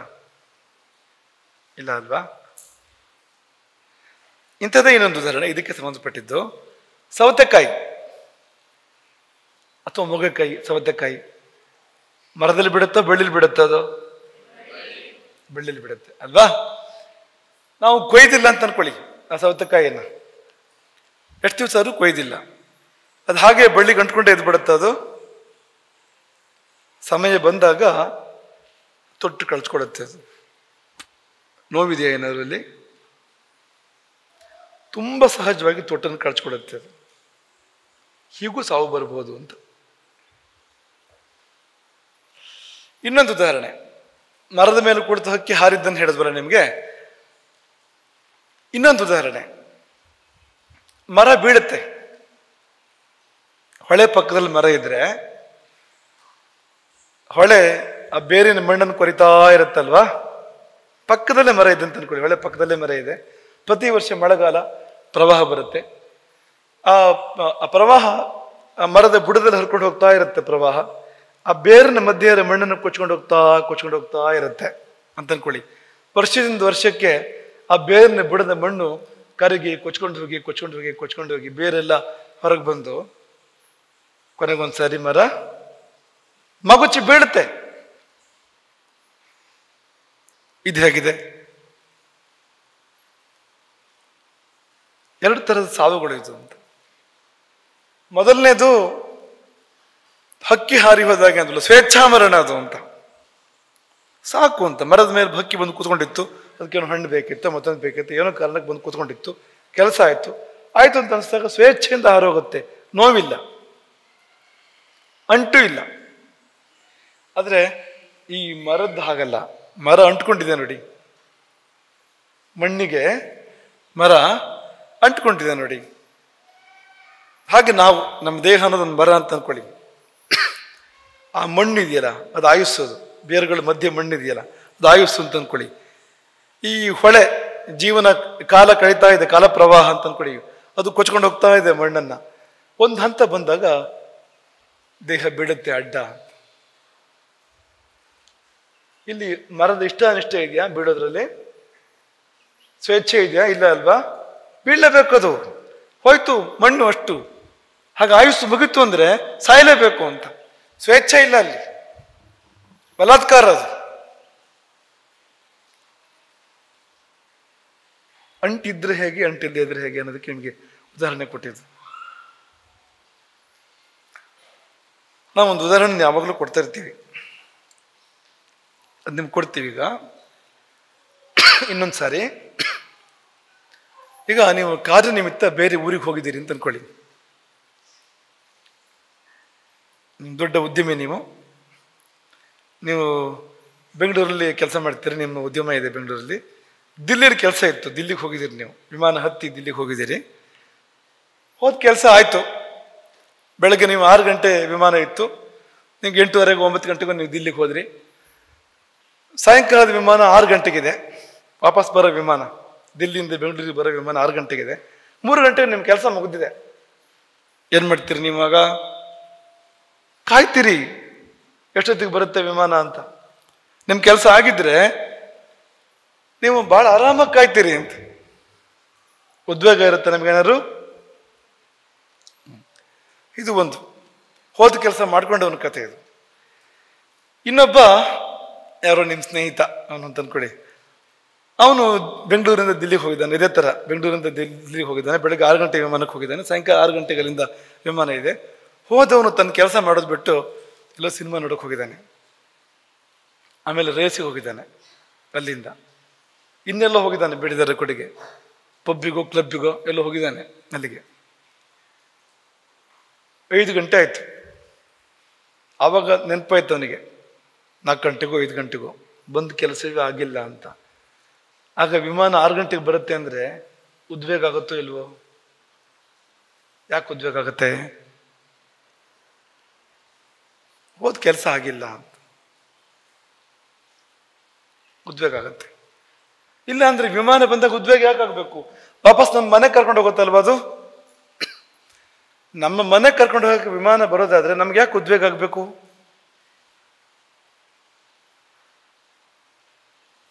ಬಂದು ಕೆಲಸ ಆಗದೆ ಇದ್ರೆ ಉದ್ವೇಗ ಆಗತ್ತೆ. ಹಾಗೆ ನಾವು ನಮ್ಮ ಊರಿಂದ ಎಲ್ಲಿಗೆ ಬಂದವರು, ಈ ಭೂಮಿಗೆ ಬಂದವರು, ನಮ್ಮೂರು ಬೇರೆ ಇದೆ, ಅಲ್ಲಿಂದ ಭೂಮಿಗೆ ಬಂದವರು, ಇಲ್ಲಿ ಕೆಲಸ ಇದೆ ನಮಗೆ. ಈ ದೇಹ ಯಾಕೆ ಬಂತು ಅಂದ್ರೆ ಈ ದೇಹದಲ್ಲಿಯೇ ಸಾಧನೆ ಮಾಡಬೇಕಾದ ಕಾರ್ಯಗಳಿದೆ. ಆ ಕಾರ್ಯ ಆಗ್ಬಿಟ್ರೆ ಅವನು ಕಾಯ್ತಾನೆ ಸಾವನ್ನು ಅಂತ, ಯಾವಾಗ ಬರುತ್ತೆ ಅಂತ. ಆಗದೆ ಇದ್ರೆ ಉದ್ವೇಗ ಪಡ್ತಾನೆ. ಒಂದು ಕಾಯಿಲೆ ಬಂತು ಅಂದ್ರೆ, ಸಾವು ಹತ್ರ ಬಂತು ಅಂದ್ರೆ ಭಯ ಪಡ್ತಾನೆ, ಕಷ್ಟಪಡ್ತಾನೆ. ಯಾಕೆ ಸಂಕಟ ಆಗತ್ತೆ? ಯಮದೂತ್ರ ಬಂದು ಪಾಶ ಹಾಕಿ ಎಳೆದಾಗ ಯಾಕೆ ಸಂಕಟ ಆಗತ್ತೆ ಅಂದ್ರೆ ಕೆಲಸ ಮಾಡ್ಕೊಂಡಿಲ್ಲ ಇವನು, ಬೇರೆ ಏನೋ ಮಾಡ್ತಾ ಕೂತಿದ್ದ, ಮೋಜು ಮಸ್ತಿಲಿದ್ದ, ಸಮಯ ಹರಣ ಮಾಡಿದಾನೆ. ಹೋದ ಕೆಲಸ ಆಗಿಲ್ಲ, ಇಲ್ಲಿ ಬಂದು ಕೆಲಸ ಆಗಿಲ್ಲ, ವಿಮಾನ ಬಂದ್ಬಿಟ್ಟಿದೆ. ಬಂದು ಕೆಲಸ ಮಾಡ್ಕೊಂಡ್ರೆ ವಿಮಾನ ಬರುತ್ತೆ ಕರ್ಕೊಂಡು ಹೋಗೋಕ್ಕೆ. ಬಂದು ಕೆಲಸ ಮಾಡ್ಕೊಳ್ಳೋದೇ ಇದ್ರೆ ವಿಮಾನ ಬರಲ್ಲ, ಮತ್ತೆ ಚಡಿ ಬರುತ್ತೆ, ಚಂಡ ಪ್ರಚಂಡ್ರು ಬರ್ತಾರೆ, ನಡ್ಕೊಂಡು ಹೋಗಬೇಕು. ಹೋಗೋ ದಾರಿ ಇದೆಯಲ್ಲ, 86,000 ಯೋಜನೆಗಳು. ಒಂದು ಯೋಜನೆ 12 ಮೈಲ್ ಅಂತ ಹೇಳ್ತಾರೆ, ಬೇರೆ ಬೇರೆ ವಿವರಣೆಗಳಿದೆ. 12 ಮೈಲ್ ಅಂತ ಹೇಳ್ತಾರೆ, ಹಾಗೆ ಬೇರೆ ಬೇರೆ ವಿವರಣೆಗಳು ಕೂಡ ಇದೆ. ಅಷ್ಟು ದೂರ ಇದೆ ಯಮಲೋಕ, ನಡ್ಕೊಂಡು ಹೋಗ್ಬೇಕು ಅಲ್ಲಿಗೆ. ನಡ್ಕೊಂಡಲ್ಲ, ಓಡ್ಕೊಂಡು ಹೋಗ್ಬೇಕು ಬಂದ್ ಕೆಲಸ ಆಗದೆ ಇದ್ದಾಗ ಅಂತ. ಹಾಗೆ ನೀವು ಇಲ್ಲಿ ಬಂದ ಕೆಲಸ ನೀವು ಬೇಗ ಮಾಡಿ ಮುಗಿಸ್ಕೊಂಡ್ರೆ ಕಾಯ್ತೀರಿ. ಅದಕ್ಕೆ ಉದಾಹರಣೆ ಕೊಡೋದಾದ್ರೆ, ನಿಮಗೆ ಶರಭಂಗ ಗೊತ್ತಾ? ಶರಭಂಗ, ರಾಮಾಯಣದ ಶರಭಂಗ ಮುನಿ ಗೊತ್ತಾ? ಶರಭಂಗ ಮುನಿ ಕರ್ಕೊಂಡು ಹೋಗಕ್ಕೆ ಇಂದ್ರ ಬಂದಿದ್ದಂತೆ ವಿಮಾನ ತಗೊಂಡು. ಆ ವಿಮಾನವನ್ನು ವಾಪಸ್ ಕಳಿಸಿದ್ದಂತೆ ಶರಭಂಗ. ರಾಮ ಇದ್ದಾನೆ ಹತ್ರದಲ್ಲಿ, ಎಲ್ಲೋ ರಾಮನ್ ನೋಡ್ಕೊಂಡು ಹೋಗ್ತೇನೆ ಅಂತ. ಆಮೇಲೆ ರಾಮ ಬರ್ತಾನೆ. ರಾಮನ ದರ್ಶನ ಎಲ್ಲ ಆದ್ಮೇಲೆ ರಾಮನಿಗೆ ಹೇಳ್ತಾನೆ, ಆಯ್ತು ನೀನು ನೋಡ್ಬೇಕು ಅಂತಿತ್ತು, ನೋಡಾಯ್ತು, ಹೋಗಿ ಬರಲ್ಲ, ಹೊರಡ್ಲ ಅಂತ. ಎಲ್ಲಿಗೆ? ಅಲ್ಲಿಗೆ ಅಂತ. ಅಗ್ನಿಯನ್ನು ಪ್ರಜ್ವಲಿತಗೊಳಿಸಿ ತನ್ನ ದೇಹವನ್ನು ಅಗ್ನಿಯಲ್ಲಿ ಹೋಮಿಸಿ ಕುಮಾರ ಸಮಪದ್ಯತ ಮುದಿ ಶರಭಂಗ ಮುನಿ ಕುಮಾರನಾಗಿ ಹೊಸ ರೂಪವನ್ನು ಧಾರಣೆ ಮಾಡ್ತಾನೆ. ತುಂಬ ಮನೋಹರವಾಗಿರುವಂತಹ, ತುಂಬ ಒಳ್ಳೊಳ್ಳೆ ವಸ್ತ್ರಗಳನ್ನು, ಆಭರಣಗಳನ್ನು ತೊಟ್ಕೊಂಡಿರ್ತಕ್ಕಂಥ ನವಯುವಕನ ರೂಪ ಬರುತ್ತೆ ಅವನಿಗೆ. ಅವನು ಬ್ರಹ್ಮಲೋಕವನ್ನು ಇರ್ತಾನೆ, ಬ್ರಹ್ಮ ಸ್ವಾಗತ ಮಾಡ್ತಾನೆ. ತನ್ನ ಅನುಚರರ ಸಹಿತವಾಗಿ ಬ್ರಹ್ಮ ಅವನನ್ನು ಸ್ವಾಗತ ಮಾಡ್ತಾನೆ.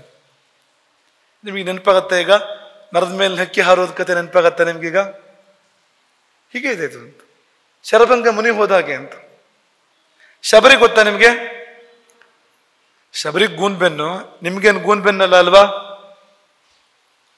ಪಾಪ ಶಬರಿಗೆ ವಯಸ್ಸಾಗಿತ್ತು, ನಿಮಗೂ ಹಾಗೆ ಆಗಿದೆಯಾ? ಮತ್ತೆ ನಟ್ಟು ಕೂತ್ಕೊಳ್ಳಿ, ಮತ್ತೆ ನೇರವಾಗಿ ಕೂತ್ಕೊಳ್ಳಿ. ಶಬರದ್ದು ಇದೇ ಕತೆ ಅಂತ. ಆಕೆ ರಾಮನನ್ನು ಕಾಯ್ತಾ ಇದ್ಲು ಅಷ್ಟೆ. ರಾಮನ ದರ್ಶನ ಆಗ್ಬೇಕಾಗಿತ್ತು ಆಕೆಗೆ. ಯಾವಾಗ ರಾಮನನ್ನ ಆಕೆ ನೋಡಿದ್ಲೋ, ರಾಮನಿಗೆ ಆತಿಥ್ಯ ಮಾಡಿದ್ಲೋ, ರಾಮ ಕೆಲವು ವಿವರಗಳನ್ನು ಕೇಳ್ತಾನೆ.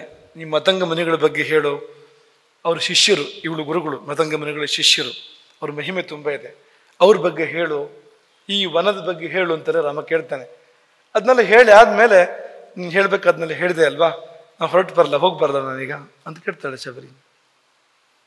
ಆಯ್ತು ಹೋಗ್ಬಾ ಅಂತ ನಗನಗ್ತಾ ರಾಮ ಹೇಳ್ತಾನೆ. ನಗನಗ್ತಾ ಶಬರಿ ಕೇಳ್ತಾಳೆ ಹೋಗಿ ಬರಲ್ಲ ಅಂತ. ನಗ್ತಾ ರಾಮ ಹೇಳ್ತಾನೆ ಆಯ್ತು ಹೋಗ್ಬಾ ಅಂತ. ಮುಂದೆ ಆಕೆ ಮಾಡಿದ್ದೇನೆಂದ್ರೆ ಅಗ್ನಿಯನ್ನು ಪ್ರಜ್ವಲಿತಗೊಳಿಸಿ ಶರೀರವನ್ನು ಹೋಮ ಮಾಡ್ತಾಳೆ. ಹೋಮ ಮಾಡಿದಾಗ ಇದೇ ಶರಭಂಗನ ಕಥೆಯ ಒಂದು ದಿವ್ಯ ರೂಪ ಬರುತ್ತೆ ಅವಳಿಗೆ. ಅಲ್ಲಿಯೇ ದಿವ್ಯ ರೂಪ ಬರುತ್ತೆ ಅವಳಿಗೆ. ಆಕೆ ದಿವಿಯನ್ನು ಇರ್ತಾಳೆ. ಎಲ್ಲಿ ತನ್ನ ಗುರುಗಳು ಮತಂಗ ಮನೆಗಳ ಶಿಷ್ಯರು ಎಲ್ಲಿ ವಿಹರಿಸ್ತಾ ಇದ್ದಾರೋ ಪುಣ್ಯ ಲೋಕಗಳಲ್ಲಿ ಅಲ್ಲಿಗೆ ಶಬರಿ ಹೋಗ್ತಾಳೆ. ಏನಿದು ಅಂದ್ರೆ ಮರದ ಮೇಲೆ ಬಂದು ಕುಳಿತ ಹಕ್ಕಿ ಹಾರಿ ಹೋದ ಕಥೆ ಇದು.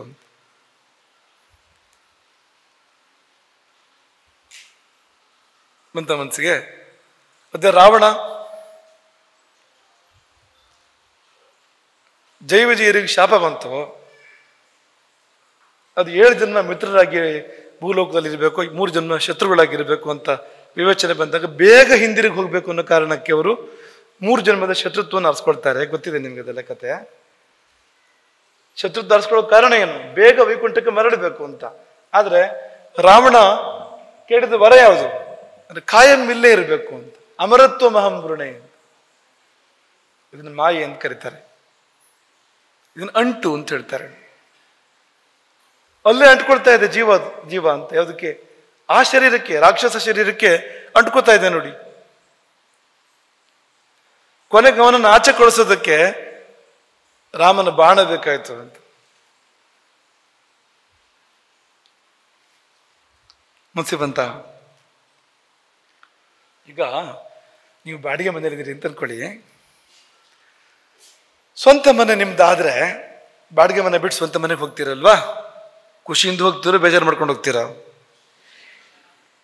ಹಾಗೆ ಅದು ಅಂತ. ನೀವು ಪುಣ್ಯ ಕರ್ಮಗಳನ್ನು ಮಾಡಿ ದೇಹ ತ್ಯಾಗ ಮಾಡೋದಂದ್ರೆ ನೀವು ಇನ್ನೊಂದು ಮನೆ ಕಟ್ಕೊಂಡಿರ್ತೀರಿ. ನೀವು ನಿಮ್ಮ ಮನೆ ಶಾಶ್ವತವಾದದ್ದು, ಅದನ್ನು ಮಾಡ್ಕೊಂಡಿರ್ತೀರಿ ನೀವು ಅಂತ. ಹಾಗಾಗಿ ಇದನ್ನು ಬಿಟ್ಟು ಹೋಗೋದು ಖುಷಿಯಿಂದ ಬಿಟ್ಟು ಹೋಗ್ತೀರಿ, ಕಾಯ್ತೀರಿ ನೀವು. ಯಾವಾಗ ಆಗುತ್ತದು ಅಂತ, ಪೂರ್ತಿ ಆಗುತ್ತೋ ಕೆಲಸ ಅಂತ, ಮುಹೂರ್ತ ಯಾವಾಗಿದೆಯೋ ಅಂತ. ಮನೆ ಪೂರ್ತಿ ಕಟ್ಟಿ ಆದ್ರೆ ಮುಹೂರ್ತ ಯಾವಾಗಿದೆ ಅಂತ ಕಾಯ್ತಾ ಇರ್ತೀರಿ ನೀವು ಅಂತ. ಅದೇ ಇನ್ನೊಂದು ಥರ ಇದೆ. ಬಾಡಿಗೆ ಸರಿ ಕಟ್ಟಿದೆ, ಮನೇಲಿ ಎಲ್ಲ ಕಡೆ ಮಳೆ ಹೊಡೆದು ಗಲೀಜು ಮಾಡಿ ಎಲ್ಲ ಮಾಡಿಟ್ರೆ, ಆ ಮನೆ ಹಾಳು ಮಾಡಿದ್ರೆ ಮನೆ ಮಾಲೀಕರು ಇರ್ತಾರಲ್ಲ ಅವ್ರು ಏನ್ ಮಾಡ್ತಾರೆ? ಅರ್ಧ ಚಂದ್ರ ಅಂದ್ರೆ ಗೊತ್ತಾ ನಿಮ್ಗೆ? ಇದು ಅರ್ಧ ಚಂದ್ರ, ಇದು ಹೀಗಿರುತ್ತಲ್ಲ ಅರ್ಧ ಚಂದ್ರ, ಅದು ಹೀಗಾಗತ್ತೆ ಅಂತ ಕುತ್ತಿಗೆ ಹಿಡಿದು ನುಗ್ತಾರೆ ಹೊರಗಡೆಗೆ ಅಂತ. ಅದಕ್ಕೆ ಹೇಳೋದು ಅರ್ಧ ಚಂದ್ರನ ಶಬ್ದವನ್ನು ಅದಕ್ಕೆ ಬಳಸ್ತಾರೆ ಅಂತ. ಕುತ್ತಿಗೆ ಹಿಡಿದು ನುಗ್ತಾರೆ, ಸಾಮಾನ್ಯ ಎತ್ತಿ ಹೊರಗೆ ಬೀದಿಗೆ ಎಸಿತಾರೆ ಅಲ್ವಾ? ಎಳೆದು ಹೊರಗಡೆ ಹಾಕ್ತಾರೆ. ಹೀಗೆ ಮಾಡಿಸ್ಕೋಬೇಕಾ? ಶರೀರ ಬಾಡಿಗೆ ಮನೆ, ಇದು ಖಾಯಂ ಅಲ್ಲ, ಶಾಶ್ವತ ಅಲ್ಲ. ಇದು ಸದ್ಯ ನಾವಿಲ್ಲಿರೋದು ಅಂತ. ಇಲ್ಲಿದ್ದಾಗ ನಮ್ಮ ಕೆಲಸನ ಮಾಡ್ಕೊಂಡ್ಬಿಡ್ಬೇಕು, ಸ್ವಂತ ಮನೆ ಮಾಡ್ಕೊಂಡ್ಬಿಡ್ಬೇಕು ನಾವು. ಅದೇ ನಮ್ಮ ಕೆಲಸ ಅಂತಂದ್ರೆ ನಮ್ದೇ ಆದ ಮನೆ. ಅಲ್ಲಿದೆ ನಮ್ಮ ಮನೆ, ಇದು ಸುಮ್ಮನೆ ಅಂತ. ಈ ಮನೆ ಇದೆಯಲ್ಲ ಸುಮ್ಮನೆ ಇದು ಅಂತ, ಇದೇನು ಪ್ರಯೋಜನ ಇಲ್ಲ ಅಂತ. ಅಲ್ಲಿದೆ ನಮ್ಮ ಮನೆ ಅಂತ ಅದನ್ನು ಮಾಡ್ಕೊಂಡ್ರೆ ಆಗ ಸಂತೋಷವಾಗಿ ದೇಹ ತ್ಯಾಗ ಮಾಡಿ ಆ ಕಡೆಗೆ ವಿಮಾನ ಏರಿ ನಮ್ಮ ನೆಲೆಗೆ ನಾವು ಹೊರಟು ಹೋಗ್ಬಿಡ್ಬೋದು, ದಿವ್ಯ ವಿಮಾನವನ್ನು ಏರಿ ಅಂತ. ಅದಿಲ್ಲ ಇದ್ದಾಗ ಈ ಬಾಡಿಗೆ ಮನೆ ಹಾಳು ಮಾಡಿದಾಗ, ಇದಕ್ಕೆ ಮಳೆ ಹೊಡೆದು ಗಲೀಜು ಮಾಡಿ ಕಾಮ ಕ್ರೋಧ ಮದ ಮತ್ಸರ ಇದೆಲ್ಲ ಬೆಳೆದಿರೋ ಪಾಪಕೃತ್ಯಗಳನ್ನೆಲ್ಲ ಮಾಡಿ ಇದು ಪೂರ್ತಿ ಗಲೀಜು ಮಾಡಿಟ್ರೆ ಒಂದು ದಿವಸ ಬರ್ತಾರೆ ಚಂಡ ಪ್ರಚಂಡರು ಯಮನ ಪರವಾಗಿ. ಚೆನ್ನಾಗಿ 4 ಕೇಟು ಕೊಟ್ಟು ಎಳೆದು ಹೊರಗಾಗ್ತಾರೆ ಮನೆಯಿಂದ ಅಂತ. ಸಾಯುವಾಗ ಕೆಲವರು ಕೈಯನ್ನು ಹೀಗೆಲ್ಲ ಮಾಡೋದುಂಟು ಅಂತ ಹೀಗೆ ಹಿಡ್ಕೊಳ್ಳೋ ಪ್ರಯತ್ನ ಮಾಡ್ತಾರೆ. ಸಾಯುವಾಗ ಕೆಲವರು ಅಕ್ಕಪಕ್ಕ ಹಿಡ್ಕೊಳ್ಳೋ ಪ್ರಯತ್ನ ಮಾಡ್ತಾರೆ. ಏನದು ಅಂದ್ರೆ ಆ ಜೀವವನ್ನು ಎಳಿತಾ ಇರೋದು.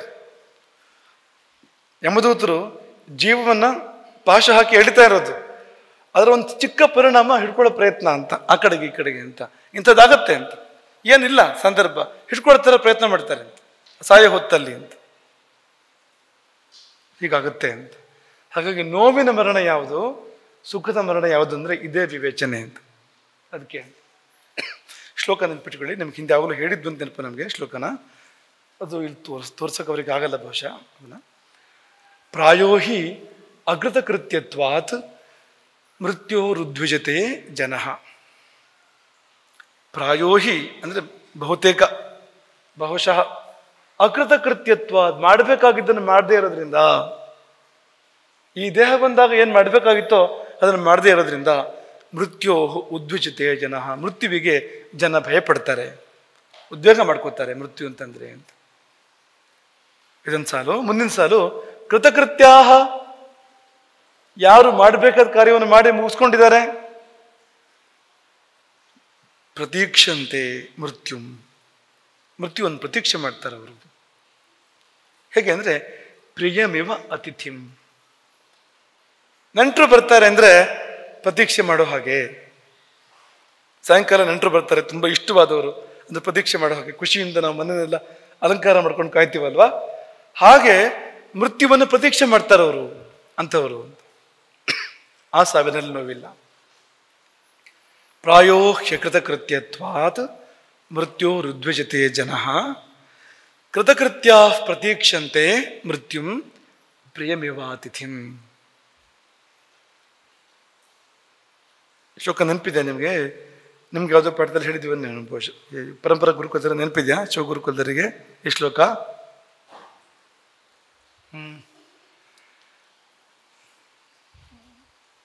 ನೆನ್ಪಿಟ್ಕೊಳ್ಳಿ ಶ್ಲೋಕನ ಇದನ್ನ. ಪ್ರಾಯೋ ಹ್ಯಕೃತಕೃತ್ಯತ್ವಾತ್ ಮೃತ್ಯೋ ರುದ್ವಜತೆ ಜನಃ ಕೃತಕೃತ್ಯಾ ಪ್ರತೀಕ್ಷಂತೆ ಮೃತ್ಯುಂ ಪ್ರಿಯಮಿವ ಅತಿಥಿಂ. ಹಾಗಾಗಿ ಅಂಟು ಇರಬಾರ್ದು, ಅಂಟನ್ನು ಬಿಡಬೇಕು. ಇದು ನಂದು ಅಂದರೆ ನಂದಲ್ಲ, ಸದ್ಯ ನಾನಿದ್ದೀನಿ ಅಷ್ಟೇ, ದೇವರು ಕೊಟ್ಟಿರೋದು. ಏನೋ ಒಂದು ಕಾರ್ಯ ಸಾಧನೆ ಮಾಡೋಕ್ಕಿರೋವಂಥದ್ದು, ಆ ಕಾರ್ಯ ಸಾಧನೆ ಮಾಡ್ತೀನಿ ಬೇಗ ಅನ್ನೋ ಭಾವ ಇರಬೇಕು ನಮಗೆ ಯಾವಾಗಲೂ.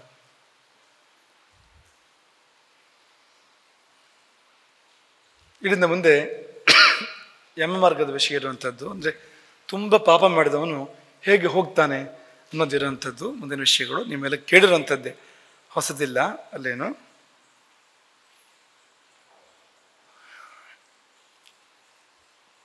ನಿಜವಾಗಿ ಬದುಕು ಕೂಡ ತುಂಬ ಕಷ್ಟವೇ. ಸಾವು ಕಷ್ಟ ಅನ್ನೋದು ಸರಿ, ಬದುಕೇನು ಸುಲಭ ಅಂದರೆ ಸುಲಭ ಅಲ್ಲ ಅಂತ. ತುಂಬ ದುಃಖಗಳಿದೆ ಬದುಕಿನಲ್ಲಿ ಕೂಡ, ತುಂಬ ಕ್ಲೇಶಗಳಿದೆ. ಇದೇನು ನರಕಕ್ಕೇನು ಕಡಿಮೆ ಇಲ್ಲ ಅನ್ನೋ ಥರ ಇದೆ ಎಷ್ಟೋ ಸಂದರ್ಭಗಳು. ಅದನ್ನ ಮನಸ್ಸಲ್ಲಿ ಇಟ್ಕೋಬೇಕು ನಾವು. ಸಾವು ಅದರ ಶೃಂಗ, ಕಳ್ಕೊಡ್ತಾನೆ ಎಲ್ಲವನ್ನೂ ಅಂದ್ರೇನು, ಯಾವುದೆಲ್ಲ ದೇವರು ಕೊಟ್ಟಿದ್ನೋ ಒಳ್ಳೇದಾಗಲಿ ಅಂತ, ಅದೆಲ್ಲವೂ ಒಂದ್ಸರಿ ಕಳ್ಕೊಳ್ತಕ್ಕಂಥ ಒಂದು ಒಳ್ಳೆ ಅವಕಾಶವನ್ನು ಕಳ್ಕೊಳ್ತಕ್ಕಂಥ ಸಂದರ್ಭ ಅದು. ಈ ಮನುಷ್ಯ ಶರೀರ ಕಳ್ಕೊಳ್ಳೋದು ಅಂದ್ರಂತೂ ತುಂಬ ತುಂಬ ಒಳ್ಳೆ ಅವಕಾಶವನ್ನು ಕಳ್ಕೊಳ್ಳೋ ಸಂದರ್ಭ ಅಂತ. ಈಗ 1,000 ಎಕರೆ ಭೂಮಿ ನಮ್ಗೆ ಯಾರೋ ಕೊಟ್ಟಿದ್ರು ಅಂತ ಅನ್ಕೊಳ್ಳಿ, ಚೆನ್ನಾಗಿರುವಂತ ಒಳ್ಳೆ ಕೃಷಿ ಮಾಡಿಕೊಂಡು ಒಳ್ಳೆ ಬೆಳೆ ಬೆಳ್ಕೊಂಡು ಬೇಕಾದಷ್ಟು ತಿಂದು ಮಾರಾಟ ಮಾಡಿ ಆ ಸಂಪತ್ತಿಂದ ಮನೆ ಕಟ್ಕೊಂಡು ಎಲ್ಲ ವೈಭವ ಮಾಡ್ಕೊಂಡು ಚೆನ್ನಾಗಿರುವಂಥ 1,000 ಎಕರೆ ಭೂಮಿ ಯಾರೋ ಕೊಟ್ಟಿದ್ದಾನೆ ಅಂತಂದರೆ, 100 ಎಕರೆ ಭೂಮಿ ಯಾರೋ ಕೊಟ್ಟಿದ್ದಾನೆ ಅಂತಂದರೆ, ಏನೂ ಮಾಡಿದೆ ಅದನ್ನ ಹಾಳ್ಗಿಡೀವಿ ಆ ಭೂಮಿಯನ್ನು. ಕೊನೆಗೊಂದು ದಿವಸ ಅವನು 7 ಅಂದರೆ ಬಂದು ಅಲ್ಲಿಂದ, ಆವಾಗ ಕಷ್ಟ ಅಂತ. ಆ ಥರದ ಕಷ್ಟ ಅದು ಸಾವು ಅಂದರೆ ಅಂತ. ಆಯಿತು ಮಕ್ಕಳೇ, ನಾಳೆ ಇದನ್ನು ಹೆಚ್ಚು ನಾವು ಇದರ ಸಂಕ್ಷೇಪ ನಾಳೆ ನೋಡ್ಕೋಗೋಣ. ನೀವೆಲ್ಲ ನೋಡ್ಕೊಂಡು ಬನ್ನಿ ಕಳೆದ ವರ್ಷ ನೋಡಿರೋಂಥದ್ದು. ಆದರೆ ಒಂದು ಚಿಕ್ಕ ಸೂಚನೆ ಕೊಟ್ಟು ನಾವು ಇದನ್ನು ಪರಿವರ್ತನೆ ಮಾಡ್ತೀವಿ. ಎಷ್ಟೋ ಬಾರಿ ಸೀದಾ ಯಮ ಬರೋದಿಲ್ಲ ಅಂತ, ತನ್ನ ಪರಿವಾರ ಮೊದಲು ಕಳಿಸ್ಕೊಡ್ತಾನೆ. ಅರ್ಥ ಆಗತ್ತಾ ಇದು? ಮೊದಲು ಬಂದ್ಬಿಡೋದಿಲ್ಲ ಯಮ ಅಂತ, ಅವನ ಪರಿವಾರ ಕಳಿಸ್ಕೊಡ್ತಾನೆ. ಅಂದ್ರೇನು? ಅಲ್ಲ, ರೋಗ ಬರುತ್ತೆ ಮೊದಲು ಅಂತ. ರೋಗ ಬರುತ್ತೆ. ನಿಮಗೆಲ್ಲ ನೆನಪಿರ್ಬೋದಲ್ವಾ, ಯಮಲೋಕದಲ್ಲಿ ರೋಗಗಳ ಮನೆಗಳಿವೆ ಅಂತ. ಆ ರೋಗಗಳು ದೇವತೆಗಳು ಅಂತ. ಈ ಜ್ವರ ಅಂದ್ರೆ ಒಂದು ದೇವತೆ ಅದು ಅಂತ. ಗುಲ್ಮ ಅಂದ್ರೆ ಅದೊಂದು ದೇವತೆ ಅಂತ. ಅರುಚಿ, ರುಚಿಯೇ ಹೋಗತ್ತೆ ಅದು ರೋಗ, ಅದೊಂದು ದೇವತೆ ಅಂತ. ಅಪಸ್ಮಾರ ಅದೊಂದು ದೇವತೆ ಅಂತ. ಹಾಗೆ ಒಂದೊಂದು ರೋಗವೂ ಕೂಡ ಒಂದೊಂದು ದೇವತೆ ಅದು. ಅರ್ಬುದ ದೇವತೆ ಅದೊಂದು ಅಂತ. ಅವರೆಲ್ಲ ವಾಸ ಮಾಡ್ತಾರೆ ಯಮಲೋಕದಲ್ಲಿ. ನಿಮ್ಗೆಲ್ಲ ವಿಳಾಸ ಕೊಟ್ಟಿದ್ವಲ್ಲ ಕಳೆದ ವರ್ಷ ನಿಮಗೆ. ಚಿತ್ರಗುಪ್ತನ ಮನೆ ಪೂರ್ವಕ್ಕೆ ಯಾರಿದ್ದಾರೆ, ದಕ್ಷಿಣಕ್ಕೆ ಯಾರಿದ್ದಾರೆ, ಪಶ್ಚಿಮಕ್ಕೆ ಯಾರಿದ್ದಾರೆ ಹೇಳಿದ್ವಲ್ಲ ಕಳೆದ ವರ್ಷ ಎಲ್ಲ. ಹಾಗೆ ದೊಡ್ಡವರು ಮೊದಲು ಬಂದ್ಬಿಡೋದಿಲ್ಲ, ನೇರವಾಗಿ ಯಮಧರ್ಮ ಬಂದ್ಬಿಡೋದಿಲ್ಲ. ಮೊದಲು ಯಮಧರ್ಮನ ಸಹಾಯಕ ಯಾರು? ಚಿತ್ರಗುಪ್ತ. ಅವನ ಸುತ್ತಮುತ್ತ ವಾಸ ಮಾಡೋರು ಯಾರು? ಅವ್ರು ಬರ್ತಾರೆ ಅಂತ. ಹಾಗಾಗಿ ಪುರಾಣಗಳಲ್ಲಿ ಮೊದಲು ಅದನ್ನು ವಿವರಣೆ ಕೊಟ್ಟಿದ್ದಾರೆ. ಕರ್ಮಯೋಗ ದದಾತಸ್ಯ ಕಶ್ಚಿದ್ ವ್ಯಾಧಿ ಪ್ರಜಾಯತೆ. ಮೊದಲೊಂದು ವ್ಯಾಧಿಯನ್ನು ಕಳಿಸ್ಕೊಡ್ತಾನೆ ಯಮ. ಎಲ್ಲ ಬರಿಗೂ ಅಂತಲ್ಲ, ಕೆಲವು ಬಾರಿ ಅಪಘಾತ ಆಗ್ಬಿಡ್ಬೋದು. ಯಮ ಕಳಿಸ್ಕೊಟ್ಟಿದ್ದೇ ಅದು. ಅಪಘಾತ ಬರ್ಬೋದು, ಇನ್ನೊಂದೇನು ಆಗ್ಬೋದು. ಆದರೆ ಹೆಚ್ಚಿನ ಸರ್ತಿ ಶರೀರದ ಅಂತ್ಯಕ್ಕೆ ಕಾರಣವಾಗಿ ಒಂದು ವ್ಯಾಧಿ ಬರುತ್ತೆ. ಅದು ಯಮನ ಬಳಗ ಅದು ಅಂತ. ಅದು ತಯಾರಿ ಮಾಡುತ್ತೆ ಬಂದಿಲ್ಲಿ ಅಂತ. ದೊಡ್ಡವರು ಬರೋದಕ್ಕೆ, ಈಗ ಗುರುಗಳು ಬರೋಕ್ಕಿಂತ ಮುಂಚೆ ಪರಿವಾರದಲ್ಲಿ ಬಂದು ಪೀಠ ಎಲ್ಲ ಹಾಕಿಟ್ಟಾಗೆ ಮುಂದೆ ಯಮ ಬರಬೇಕು, ಯಮಸೂತ್ರ ಬರಬೇಕು. ಹೌದು, ಮೊದಲೇ ಬಂದು ಇವರೆಲ್ಲ ತಯಾರಿ ಮಾಡ್ತಾರೆ ಅಂತ. ಏನು ಕೆಡಿಸ್ಬೇಕು ಅಲ್ಲ ಕೆಡಿಸಿ ಜೀವ ಹೋಗೋಕೆ ಏನು ಬೇಕೋ ವ್ಯವಸ್ಥೆ. ಯಾಕೆಂದ್ರೆ ಚೆನ್ನಾಗಿದ್ಬಿಟ್ರೆ ಇಲ್ಲೇ ಇರ್ತೀನಿ ಅಂತ ಕೂತಿರ್ತಾನೆ ಜೀವ ಅಲ್ಲಿ ಅಂತ. ಇರೋಕ್ಕಾಗದೇ ಇರೋ ವಾತಾವರಣವನ್ನು ಸೃಷ್ಟಿ ಮಾಡ್ತೇವೆ ಬಂದವು ಅಂತ. ಯಮನ ಪರಿವಾರ ಬಂದು ಅಲ್ಲಿ ವಾಸ ಮಾಡೋಕೆ ಸಾಧ್ಯ ಇಲ್ಲ ಅಂತ, ವಾಸ ಯೋಗ್ಯವಲ್ಲ ಅಂತ ಆದಾಗ ಜೀವ ಹೋಗೋದು. ಯಾಕೆ ಅದೆಲ್ಲ ಬರುತ್ತೆ ಅಂದ್ರೆ, ಜೀವ ಆ ಮನೆ ಬಿಡಕ್ಕೆ ಒಪ್ಪೋದಿಲ್ಲ ಅಂತ ದೇಹವನ್ನ ಅಂತ. ಯಾವಾಗ ಬಿಡೋದು ಅಂದ್ರೆ ಅದು ವಾಸಯೋಗ್ಯವಲ್ಲ ಅಂತ ಆಗ್ಬೇಕು. ದೇಹವೆಂಬ ಗೇಹ ಯಾವಾಗತ್ತೆ ಅಂದ್ರೆ ಮುಪ್ಪು ಬಂದಾಗ ಆಗತ್ತೆ. ವಿಪರೀತ ಮುಪ್ಪು ಬಂದಾಗ ಕಣ್ಣು ಕಾಣ್ತಾ ಇಲ್ಲ, ಕಿವಿ ಕೇಳ್ತಾ ಇಲ್ಲ, ಸೊಂಟ ಬಗ್ಗಿದೆ, ಪೂರ್ತಿ ಚರ್ಮ ಜಬ್ಬಲು ಬಿದ್ದಿದೆ, ಸಡಿಲಾಗಿದೆ, ಚರ್ಮ ಎಲ್ಲ, ಹಲ್ಲು ಪೂರ್ತಿ ಬಿದ್ದೋಗಿದೆ. ಇಂಥ ಸ್ಥಿತಿ ಬರ್ತಾ ಬರ್ತಾ ಬರ್ತಾ ಹೇಗೆ ಮೃತ್ಯು ಸಂದರ್ಭ ನಿರ್ಮಾಣ ಮಾಡ್ತಾನೆ ಅಂದ್ರೆ ಜೀವಕ್ಕಲ್ಲಿ ಇರೋಕ್ಕಾಗೋದಿಲ್ಲ ಆಮೇಲೆ ಅಂತ. ಅಯೋಗ್ಯ ಇದು ಅಂತ ಅನ್ಸೋ ಥರದ ಸ್ಥಿತಿ ಅಂತ. ಅಂದ್ರೆ ಅದು ಅಯೋಗ್ಯ ಅಂತ ಅನ್ಸಿದ್ರೆ ಸುಖವಾಗಿ ಮರಣ ಆಗುತ್ತೆ. ಅಂಟು ಹೋದ್ರೆ ಆ ದೇಹದ ಮೇಲೆ ಅಂಟು ಹೋಗ್ರಿಂತಲೇ ಮಾಡೋದು ಯಮ. ಅದನ್ನ ಹೋದ್ರೆ ಸುಖ ಮರಣ ಆಗುತ್ತೆ, ಆದ್ರೂ ಹೋಗೋದಿಲ್ಲ. ಹಂಗೂ ಮತ್ತಿರ್ಬೇಕು ಅಂತ ಪ್ರಯತ್ನ ಮಾಡ್ತಾನೆ ಮನುಷ್ಯ ಅಂತ. ಕಳೆದ ವರ್ಷ ಒಂದು ಉದಾಹರಣೆ ಕೊಟ್ಟಿದ್ದು ನೋಡಿ. ಒಂದು ಮುಪ್ಪಿನ ಮುದುಕಿ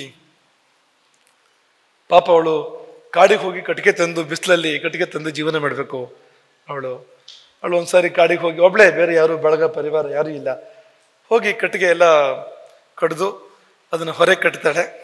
ಎತ್ತಿ ತಲೆ ಮೇಲೆ ಇಟ್ಕೋಬೇಕು, ಎತ್ತಕ್ಕೆ ಹೋಗಿ ಬಿದ್ದ್ಬಿಡ್ತಾಳೆ.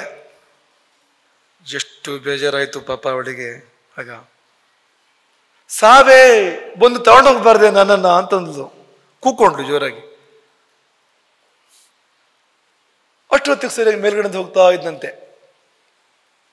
ಮೃತ್ಯುದೇವ, ಯಮನ ಸಹಾಯಕ ಅವನು ಕೂಡ. ಮೃತ್ಯು ಅಂದ್ರೆ ಯಮನ ಪರಿವಾರ ಅದು. ನಾನು ಕರೆದಾಗೈತಲ್ಲ ಯಾರು ಅಂತ ನನಗೆ ಖುಷಿ ಆಯ್ತಂತ. ಯಾಕಂದ್ರೆ ಯಾರು ಕರೆಯೋರಿಲ್ಲ ಅವನನ್ನ ಅಂತ. ಎಲ್ಲ ಬರಬೇಡ ಬರಬೇಡ ಅಂತ ಹೇಳೋರೆ ಮೃತ್ಯುವಿಗೆ, ಬಾ ಅಂತ ಹೇಳೋರು ಯಾರಿದ್ದಾರೆ? ಅಪರೂಪಕ್ಕೆ ಯಾರೋ ಕರಿತಾ ಇದ್ದಾರಲ್ಲ ಅಂತ ತಿಳಿದು ಬಂದಂತೆ. ಈ ಅಜ್ಜಿ ಹತ್ರ ಹೋಗಿ, ಅಜ್ಜಿ ಕರೆದ್ಯಾ ನನ್ನನ್ನ? ಏನಾಗಬೇಕಿತ್ತು? ಅವನಿಗೆ ಒಂದೇ ಕೆಲಸ ಮಾಡಕ್ ಬರೋದು, ಬೇರೆ ಏನು ಮಾಡಕ್ ಬರಲ್ಲ. ಅಷ್ಟೇ ಮಾಡಕ್ ಬರೋದು ಅವನಿಗೆ, ಬೇರೆ ಏನು ಮಾಡಕ್ ಬರಲ್ಲ. ಏನಾಗಬೇಕಿತ್ತು ಅಜ್ಜಿ ಅಂತ ಕೇಳಿದಾಗ, ಏನಿಲ್ಲ, ಈ ಹೊರಗೆ ತೆಗೆದು ತಲೆ ಮೇಲೆ ಇಟ್ಕೊಡು ಅಂತ ಕೇಳಿದ್ದವಳು. ಹೀಗಿರುತ್ತೆ ಅಂತ ಆಸೆ. ತದಪಿನ ಮುಂಚತಿ ವೃದ್ಧೋ ಯಾತಿ ಗೃಹೀತ್ವಾ ದಂಡಂ ತದಪಿ ನ ಮುಂಚತಿ ಆಶಾ ಪಿಂಡಂ. ಶಂಕರಾಚಾರ್ಯರು ಹೇಳಿದ್ರು ನೋಡಿ ಅಂತ. ಹಾಗಾಗಿ ಅಂಟು ಬಿಡೋದಿಲ್ಲ ಅಂತ. ಅಂಟು ಬಿಡೋಕೆಂತಲೇ ಬರೋದು. ಆ ಮುಪ್ಪು ಅನ್ನೋದು ಕೂಡ ಯಮಧರ್ಮನ ಸೇವಕನೇ. ಅದು ಜರೈ ಅನ್ನೋದು ಯಮಧರ್ಮನ ಪರಿವಾರವೇ. ಅದು ಅವನು ಕಳಿಸ್ಕೊಡ್ತಾನೆ ಯಮಧರ್ಮ ಅಂತ. ಮುಪ್ಪನ್ನು ಕಳಿಸ್ಕೊಡ್ತಾನೆ, ವ್ಯಾಧಿಯನ್ನು ಕಳಿಸ್ಕೊಡ್ತಾನೆ. ಅಂಥ ಪರಿಸ್ಥಿತಿ ಅಲ್ಲಿ ಬರುತ್ತೆ. ಅಲ್ಲಿ ಬಿಟ್ಟು ಹೋಗ್ಬೇಕಾದ ಪರಿಸ್ಥಿತಿ ನಿರ್ಮಾಣ ಮಾಡ್ತಾನೆ. ಕೊನೆಗೆ ಕೊಟ್ಟ ಕೊನೆಯಲ್ಲಿ ಅವರಿಬ್ಬರನ್ನು ಕಳಿಸ್ಕೊಡ್ತಾನೆ, ಚಂಡ ಪ್ರಚಂಡರನ್ನ ಕಳಿಸ್ಕೊಡ್ತಾನೆ ಅಂತ. ನಾಳೆ ನಾವು ಪ್ರವಚನ ಮಾಡೋದಲ್ಲ, ನೀವೇ ಪ್ರವಚನ ಮಾಡಬೇಕು ನಾಳೆ ಎಲ್ಲ. ನಾವು ಕೇಳ್ತಾ ಹೋಗ್ತೀವಿ, ಪಟ ನೀವು ಹೇಳ್ತಾ ಹೋದ್ರೆ ಮುಂದಿನ ವಿಷಯಕ್ಕೆ ಹೋಗೋಣ ಅಂತಿದ್ದೀವಿ ನಾವು ಅಂತ. ಈ ಬರೀ ಗೋಳು ಕೇಳ್ತಾ ಕೂರೋದೇ ಬೇಡ. ನೀವು ಕಳೆದ ವರ್ಷ ಕೇಳಿದ್ದೀರಿ, ಬಚಾವಾಗೋದು ಹೇಗೆ ಅಂತ. ಆ ವಿಷಯಕ್ಕೆ ಹೋಗ್ಬೇಕಾಗಿದೆ ನಮಗೆ. ಗೋಳನ್ನು ಬೇಗ ಹೇಳಿ ಪೂರೈಸ್ಬೇಕು ನೀವು. ನಾಳೆ ಎಲ್ಲ ನೀವು ಸಿದ್ಧಾಗಿ ಬರಬೇಕು. ಕಳೆದ ವರ್ಷದ ಪಟ್ಟಿಯೆಲ್ಲ ತೆಗಿರಿ. ಇವತ್ತು ಒಂದು ಸ್ವಲ್ಪ ಬಿಡುವು ಕೇಳ್ಕೊಳ್ಳಿ ಗುರುಕುಲದಲ್ಲಿ. ಕಳೆದ ವರ್ಷದ ಪಟ್ಟಿ ತೆಗೆದೆಲ್ಲ ಒಂದು ಸ್ವಲ್ಪ ಸರಿಯಾಗಿ ನೋಡ್ಕೊಳ್ಳಿ ಚೆನ್ನಾಗಿ. ನಾಳೆ ಬಂದು ಚಕ ಚಕ ಚಕ ಚಕ ಹೇಳಬೇಕು ಎಲ್ಲ ಅಂತ, ಬೇಗ ಹೇಳಿ ಮುಗಿಸ್ಬೇಕು. ಹಾಗಾಗಿ ಸಾವಿರ್ಬೋದು, ಆಮೇಲೆ ಯಮಲೋಕದ ದೂರ ಇರ್ಬೋದು, ಎಲ್ಲ ಮಾರ್ಗಗಳಿರ್ಬೋದು ಯಮಲೋಕದ್ದು. ಅಲ್ಲೊಂದು ಕಾಡು ಸಿಗತ್ತಾ ಯಮಲೋಕಕ್ಕೆ ಹೋಗ್ಬೇಕಾದ್ರೆ? ಏನದು ಕಾಡು? ಹಸಿಪತ್ರವನ ಇರ್ಬೋದು, ನದಿ ನೋಡಿ ಸರ ಜೋರಾಯ್ತು ನಿಮ್ದು. ಅಲ್ಲಿ ಪಾಪಿ ಬಂದಾಗ ಪ್ರೀತಿ ಮಾಡ್ಕೋತಾಳಲ್ವಾ ವೈತರಣಿ, ಏನ್ ಮಾಡ್ತಾಳೆ?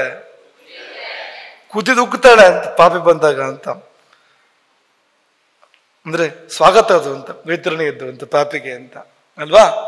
16 ಊರುಗಳು ಓಂಕಾರ ನೆನಪಿದ್ಯಾ? 16 ಊರು ಕಳೆದ ವರ್ಷ ಪಟ ಪಟ ಪಟ ಹೇಳಿದ್ದೆ ಎಲ್ಲ. 16ರಲ್ಲಿ 15 ಹೇಳಿದ್ದೆ ಕಳೆದ ವರ್ಷ. ಈ ವರ್ಷ ಎಷ್ಟು ನೆನಪಿದೆ? ನೀ ಅಲ್ವಾ ಹೇಳಿದ್ದು? ನೀನು ತಂದ್ಕೊಂಡಲ್ಲ. ನಾವು ಪಟ ಪಟ ಹೇಳೋದಂದ್ರೆ ಓಂಕಾರ ಅಂತ ಲೆಕ್ಕ ಅಂತ. ಎಷ್ಟು ಜಾಣ ನೋಡಿ ಓಂಕಾರ, ಮೆಲ್ಲ ನಾನು ಹೇಳಿದ್ದಾರೆ ಅಂತಂದ್ಬಿಟ್ಟ ಅಂತ. ಕಳೆದ ವರ್ಷ ಅಂತ ನೀನೇ ಅಲ್ವನಾ ಹೇಳಿದ್ದ? ಶಿವಗುರುಕುಲ ನಿರಂಜನ ಎಲ್ಲಿದ್ಯಾ ನೀನಾ? ಓಂಕಾರನ ಇರಬೇಕು ನಮ್ಮ ಪ್ರಕಾರ.